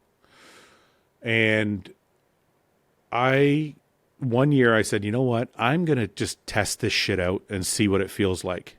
And I went way overboard. Like, I'm not going to give you a number, but I'll tell you that I settled at 1250. So you can only imagine how high I went before I was like, okay, this isn't doing anything. It was a big fucking cycle. I want to say it was probably at least 3 to 4 grams of shit altogether. Didn't do anything. I promise you. I did not make... I probably made the least amount of gains that year, like actual contest weight gains. I gained a lot of fucking weight in the off season, but actual contest weight muscle tissue, I did not do that well that year. It was probably one of my least successful years. So I know for sure that it's not the way to go, but yeah, it was, that's one I regret for sure. I'm glad you said that, because I've heard, you know, from a lot of my own podcasts, I've had multiple people say, I don't know if you know Ziegler Monster. He's one great example I can think of. Yeah, but, I follow him. That have literally stated the same thing and given similar ranges, where he, for example, said like he ran 1.2 grams for how many years? I think maybe this was like test, but then he tried doubling it, 2.4, and he said literally no change in the rate of progress. That's why I told you I would go up by 250s and see where my progress was. And I came back to 1250 because I'm like, I'm not noticing anything at 1500. And I'm definitely not noticing anything at 1750. I'm only noticing that I feel worse. Like I would sleep shittier. I would be retaining more water. I'd sweat more. I was more agitated, but I wasn't getting any of the benefits like the strength and the muscle size. So I went back. And I think that's something that I like about what we talked about earlier, is a thing that I think a lot of bodybuilders, especially the most experienced ones, are more conscious of now, is like, if you feel good, you'll do well. So what's the point of driving up the dosages to the point where you start feeling less good? Well, I mean, look, it's Stefan. Stefan's driven this point home every time he's been on the podcast with me. The better your health is, the better you're going to grow. So if you're taking 3 grams of shit and your health is in the toilet, you're probably not going to make the progress you want to make. Kilburn asks, when will you ever do the McDonald's cheat meal video? I want to see you smash 500 chicken nuggets. I can't do 5. I never said 500. For sure, I never said 500. I think I might have said 100. I don't know, man. You know, it's embarrassing what my binges look like. Like a McDonald's trip for me, when I'm really on it, like if I'm hungry, I'm going to fucking eat. Like Ben knows, right? Because me and Ben binge together. Ben can fucking eat more than I can. But maybe I'll do it on video one day. It's really gross. It's not something to be proud of. But I just have a big appetite sometimes, man. I just want to crush food. So I get it, bro. I used to destroy Chinese buffets. Really? Oh yeah. How many plates? Like how many times back and forth? I don't remember how many plates, but I remember when I was like 13, 14 years old, I was in Boy Scouts. Oh, you were a fat kid. Oh, I was a fat kid. Yeah. That's why I started bodybuilding, because I had to put this food somewhere. That's awesome. Yeah, I was fucking obese. But yeah, I was like 13 years old, and like there was this kid that was like 17 in Boy Scouts. He was like senior in high school or something. We decided to have we went to CC's Pizza for Boy Scouts, and we decided to have a competition. And I think we tied at like 22 slices of pizza or something. That's fucking something awesome. Crazy. I'm proud of you, man. I didn't know that. I have a newfound respect for you. Thanks, homie. B Witsy. There's actually a lot of people that ask this question, so this is cool. But I am Zamhada or whatever asks, what are the requirements to be a brand ambassador for Hostile? And then someone asked, like, how do you approach deals with Hostile athletes? I think they're all asking for a friend. Yeah. Honestly, man, I kind of, it's something I enjoy doing. Sometimes Ben will send me a message and be like, hey, have you seen this kid? But most of the time it's something I kind of enjoy doing in my spare time. I like looking around. I like, my explore page is full of bodybuilding stuff and motorcycles, but I'll just flip through and I'll see like different bodybuilders and what they're doing and young and up and comers. And look, the first thing that matters, I'm going to say this to people and it's going to fall on deaf ears. You don't have to look for a sponsorship. The sponsorship will find you. And I know that sounds really fluffy, but the sponsorship that you want that's going to pay you is the one that finds you. And the reason I'm saying that is When I got a sponsorship, I never started bodybuilding thinking I'm going to get a sponsorship. I started bodybuilding because I loved it. And then when I got good enough and I gained some popularity, Muscle Tech approached me. I didn't call them. I didn't send them a letter. I didn't message anybody. They contacted me and they were like, are you interested in designing? Right. And that's how all of these companies do it. If you have something to offer, a company will reach out to you and they will find you. Now, let's say that doesn't happen. It doesn't hurt to send an email or a DM. It doesn't hurt to go, like, I'm very accessible on Instagram. And I'm not saying people should message me because right now we're literally not signing anybody. I'm happy with the guys I have. I'm happy with the ambassadors I have. Unless you're like a really famous TikTok person, that's kind of what I'm looking for right now. That's really all I'm looking for. And I mean famous. I'm talking like 1 million follower famous. But I don't know. I think number one, you have to have something to offer, whether it be a physique, whether maybe you have a podcast that's popular. Maybe you have a social media page that's popular. You have to have something. Now, the problem with Hostile is, or not the problem, but one of the aspects of it is we don't sign just anybody because we're a bodybuilding company. So when we found Sam, like when I found Sam, it wasn't just like, oh, this kid's really popular. He was also a bodybuilder. So it fit the company because he's a hardcore bodybuilder. So there's certain people that are really popular that I just can't sign because it doesn't fit our brand. So one, you have to have something to offer. Two, you have to have good social media. You know how many times I've seen a great bodybuilder with zero social media? I've probably come across 4 different athletes that have the most phenomenal physiques in the world, zero social media. And when I ask them, they're like, oh, well, nobody wants to see that. And I'm like, no company's going to sign you anymore, man. It's the name of the game. So you have to have potential. You have to have social media. You have to be able to work hard. Like Samson's Mr. Olympia. He still works just as hard for us as when he first started. That's awesome. And that work ethic comes from his construction background, right? Martin, same thing. I just signed Martin. I can't believe the way the kid has a work ethic on him. Like, he did like video and photo shoots back to back straight. One of them was all day long for 4 or 5 days. So potential, social media, work ethic, in that order. That's how I look at it. Like, I like people to have potential in whatever they're doing, so I want to grow with that athlete. That's part of my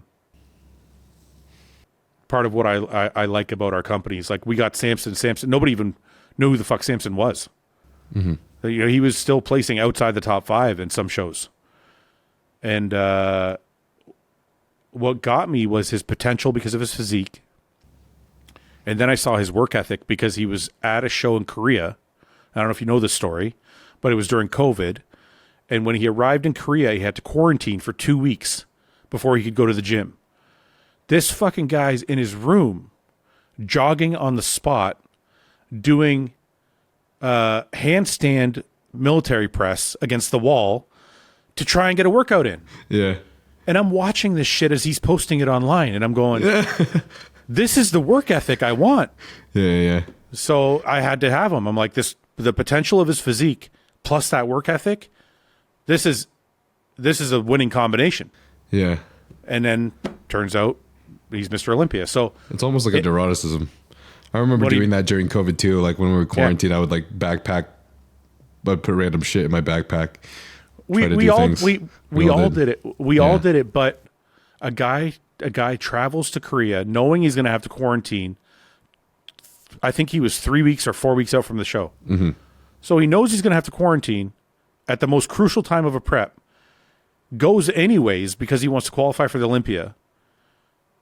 Does all the work in his room, has food brought to his room that's diet friendly, and then takes second place. And I'm like, I got to have this guy on my team. I got to have this guy on my team. That is awesome. So anyway, I can't, it's hard for me to tell people exactly the formula, but that's as close as I can get to telling them. Yeah. I mean, I've seen a lot of the athletes on your team, man, and they look fucking crazy. They do. Yeah, I'm very happy with the guys we have. I think a lot of them have a ton of potential. And they work really hard, and that means something. Yeah. So I'm happy with the team we have right now. Going off what you said, I've never actually said this, but I think what I would say for people is get a purpose and like run with it. Because just like you said, like the value is what is going to bring people to your content, right? Like some people just try to like get as many views as possible through reels or something. But I truly think that like it's the people that find a purpose in what they're doing that can run with that for forever. And you just... I'm going to express something to you that most people don't realize. The guy who acts like a jackass for views and has 5 million followers will not sell $1,000 worth of product. Okay? I've experienced this. I've worked for another company that I helped sign someone that had 1 million followers who couldn't sell $1,000 worth of product with his code. Do you understand? You know why? If your following is built on you being a jackass, that means nobody trusts you. If your following is built because you offer good information, because you're a bodybuilder or whatever, or you're a coach, you're a scientist, you're something, and you've had valuable things to offer, your fan base trusts you. They're like, oh, you know what? I trust his opinion. I'll try that stuff because he's probably an honest person. Mm-hmm. That goes a long way. So the way you build your following matters. So that's why I said number one is potential. Number one is not following. Because you can build a following that doesn't believe in anything you have to say. They're just following you because it's entertaining, right? So there's a little caveat that I think people don't think of. Jacob Whelan asks, would you rather stop eating apple cores or stop showering with your dogs? Fucking podcast. My fucking podcast creates so much fucking havoc for me. Okay, I don't shower with my dog anymore because my dog goes to a groomer that takes care of him. No, not anymore. Listen, I only did it like twice. It's not like I'm showering every fucking day with my dog. No, my dog goes to a daycare training school now, and they take care of him. So, in apple cores, I like eating the apple core. There's a lot of probiotics in the core. I don't know. People make a big deal of it. It's just it's just another piece of the apple. Yeah, I'll give up showering with my dog. I already have. So that's fine. I'm keeping the apple course. Matt Black asked if you like to get caught. Yes. I love getting caught. I do it as much as possible because it usually leads to sex. So, yes, I enjoy getting caught. I'm fucked up that way. I'm kind of perverted. Chase Irons asked, when are you going to come to Chicago and train at his gym and sign his mural on his wall? Chase Irons. First of all, thank you. I am honored that he has my mural on at his gym, and I think if I'm not mistaken, he also has Luke's mural up next to mine. And this summer, I am going to ride from Chicago to LA, or to California anyway. I will stop at your gym when I start my ride and sign that wall. I promise. Nice. Personal question: what are your plans for the Detroit Pro? Well, I'm going to bring in all my friends again. So people at the meet and greet are going to be able to meet everybody they want to meet. Like Samson's coming, Mike Van Wyck's coming, Ian's coming. Paul will be there. Everybody loves Paul. Ben will be there. Seth will be there. James will be there. It's going to be a great show. We got James and Carlos so far signed in. Aaron Golly, Ron Gordon. Those are the 4 open guys I know so far.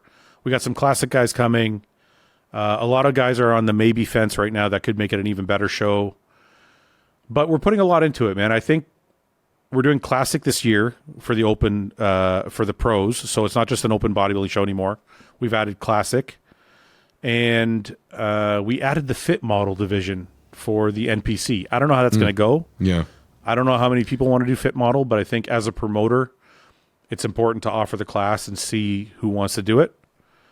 But yeah, we have a lot of good stuff planned. We have the same venue. We have the same great lighting.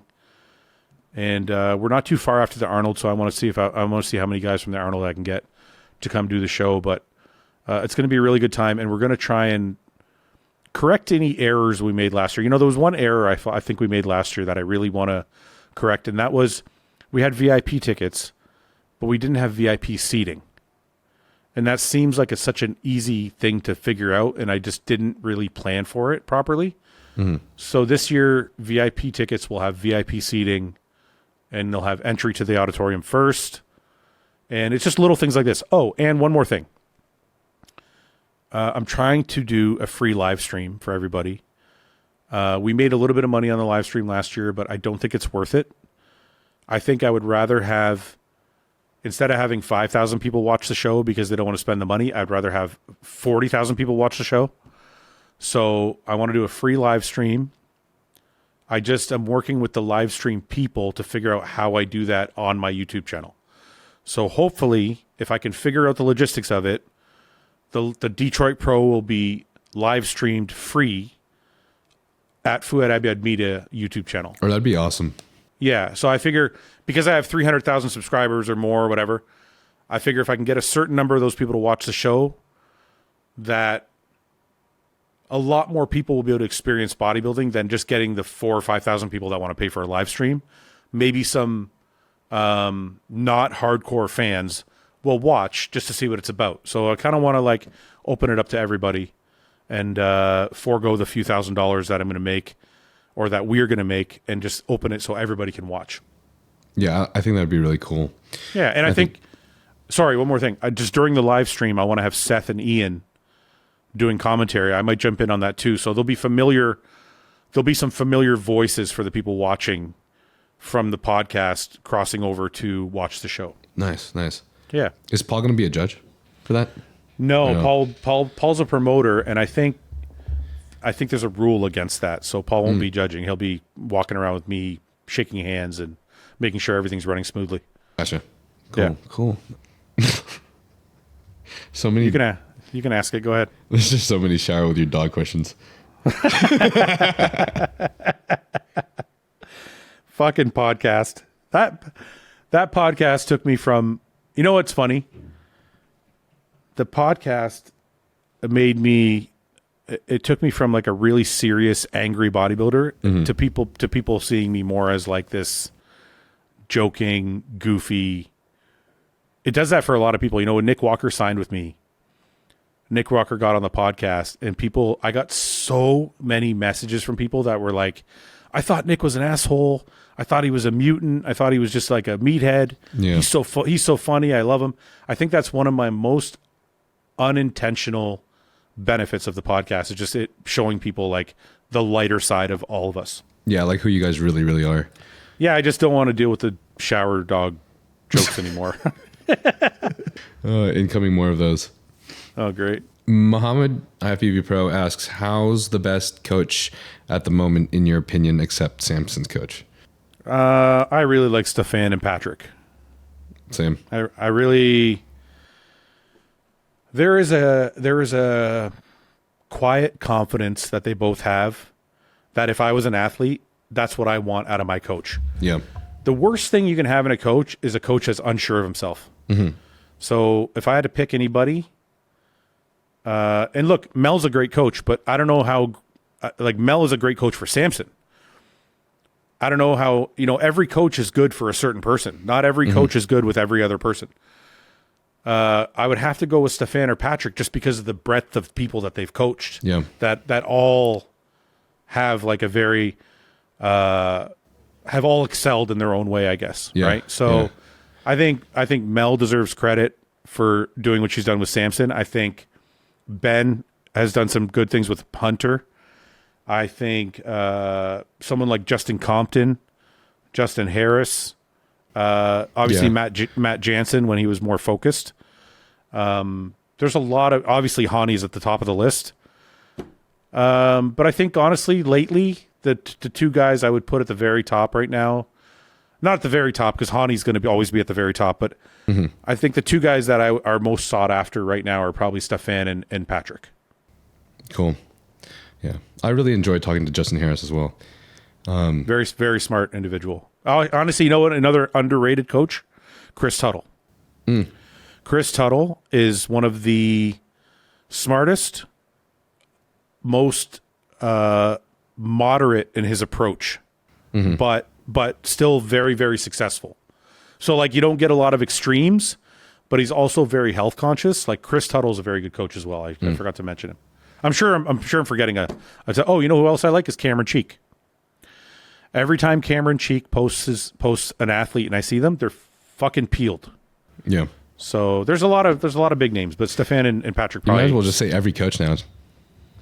Well, I mean, I know I've named a lot of people, but they're all honorable mention coaches. Yeah. And it's not every coach. There is listen, oh my bad. 1 second. I'm just going to switch views here. No, dude. Normally I try to stop this at an hour and a half and we're at 2.5 hours. So I don't know how that happened. Hold on 3 fucking hours here. All right, let's do a couple more. Then I'm going to go. I'm starving. Yeah, we're about done. I'm starving. I think this is the first time I've ever seen what's next to your background. Yeah, that's my first pro win is this giant dude here. I think there's an Olympia trophy and a Toronto Pro trophy, and then just some other memorabilia. Paul's daughter's made that cookie jar for me. Oh, that's awesome. Anyway, there's some shit back there. Well, I'm actually glad you said that because I've never said this ever publicly. So I don't even know if I'm going to edit this out or not. But Patrick's actually my coach right now. So that's great. And I felt the same way whenever you're talking about those coaches. Like he and Stefan were the ones I was looking at for years, and I just loved how they did their work. And I agree with like everything Ian says about Patrick. Is he is like a dad figure, and you do kind of like in a non-sexual way want to please him. No, so, for sure. He has that effect. Listen, I worked with Patrick for like a month, and I'm like, I can't work with you anymore, man. You're too much. It was after my career was over, so I just when I retired, I just wasn't ready for that level of scrutiny. Yeah. But he's very demanding, and you like you said, you want to please him, and I'm like, I'm not ready for this. Yeah, for sure. So, I posted I think I posted a story of me like with like whey protein and Crispies, and I said post workout, and he just sent a question mark because it wasn't like exactly what's on the plan. Man, I got an argument with him once because I said I liked having barbecue sauce on my chicken, and he called me and he called me a pussy. I was like, you know what? I'm like, fuck you, dude. I'm like, yeah. No, but no, I get along with Patrick. I think he's a great guy. Yeah, he's awesome. Last question I ask every guest on the end of every podcast, but if you were to disappear from the world tomorrow and you had one thing you could send to the entire world today, what would that message be? Wow, that's fucking deep. Holy shit. Oh, that's really tough, man. Ask the question again. If you were to disappear from the world tomorrow and you had one message you could send to the entire world today, what would the message be?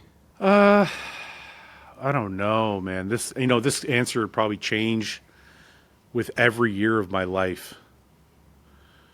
Because every year you grow a little bit and your opinion of what's important changes. Mm-hmm. Fuck, it's so hard. There's so many things I want to say. Like, I want to say, live life to the fullest because it's short. Say yes to everything because it's easy to say no, but then you have regret. I want to say, it doesn't matter what you do in life, but do it to the fullest extent. So you have, you know what? I realize there's a theme to my life, and that's not having any regret.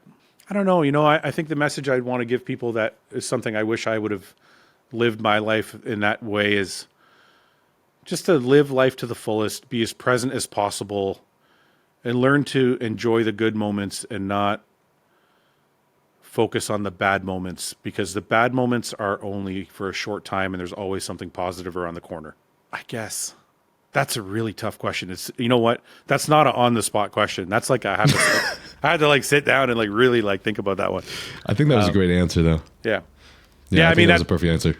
I mean, if I could live, I guess if I could live my life that way, that's how I would want to live it. So I think that's what I want people to think about. I love that. Thanks, man. Thanks for coming on. Where can everybody find you, even though everybody already knows? Thank you for having me. You can find me at Fouad Abiad Media on YouTube and Fouad Abiad on Instagram. And if you want to support the brand, it's hostile.com. And if you are interested in coming to the show or being part of my show and Paul's show and Ben's show, it's DetroitPro.com. Tickets are there. Registration is there. Everything is there. And all I want to say is thank you for having me on. Thank you for all the great questions. I had a lot of fun. We've been on for quite a while. And I really want to thank people who support myself, the brand, my friends that do the podcast with me. I mean, it really means a lot to me. So thank you very much, man. Thanks, man. Thanks for coming on. It was an honor. Truly. Thank you, brother. Okay. All right. Love you guys. Peace. Okay, bro. Okay, bro. I will see you. I'm going to go eat. And when do you think this is going to go up? I'll try to get it up as soon as possible because I know you have the show coming up soon. Oh no, you don't have to worry about that. The posing clinic thing is I didn't even mention it because I don't know if we're going to do it. And the show is not till March 29th, so you don't have to rush whenever you get it up. It's got like 13 weeks, right? 12 Saturday, yeah. I would like to have it up just in case if anyone wants to compete at the show, because like if I was able to compete, I would at your show. I think that would be so much fun. It'd be your first classic show. That would be crazy. Anyway, listen, I appreciate you having me on, man, and thank you. It was really fun. Yeah, same. Okay, brother. Thanks again, man. I'll see you soon. All right, talk soon. Bye-bye. Love you guys. Thank you guys so much. Rate us 5 stars on Apple Podcasts, Spotify, or anywhere you find your podcast, and subscribe to the YouTube channel by clicking the bell button. And doing so helps us get amazing guests like Fouad today. I never thought I would have a podcast with Fouad. I've been following his podcast for a couple of years now. And to be honest, just because of you guys, I'm able to talk with all these guys that I look up to, and I couldn't be more thankful for it. So still just a kid, but I'm learning so much, and it's all thanks to you guys. So love you guys. Peace.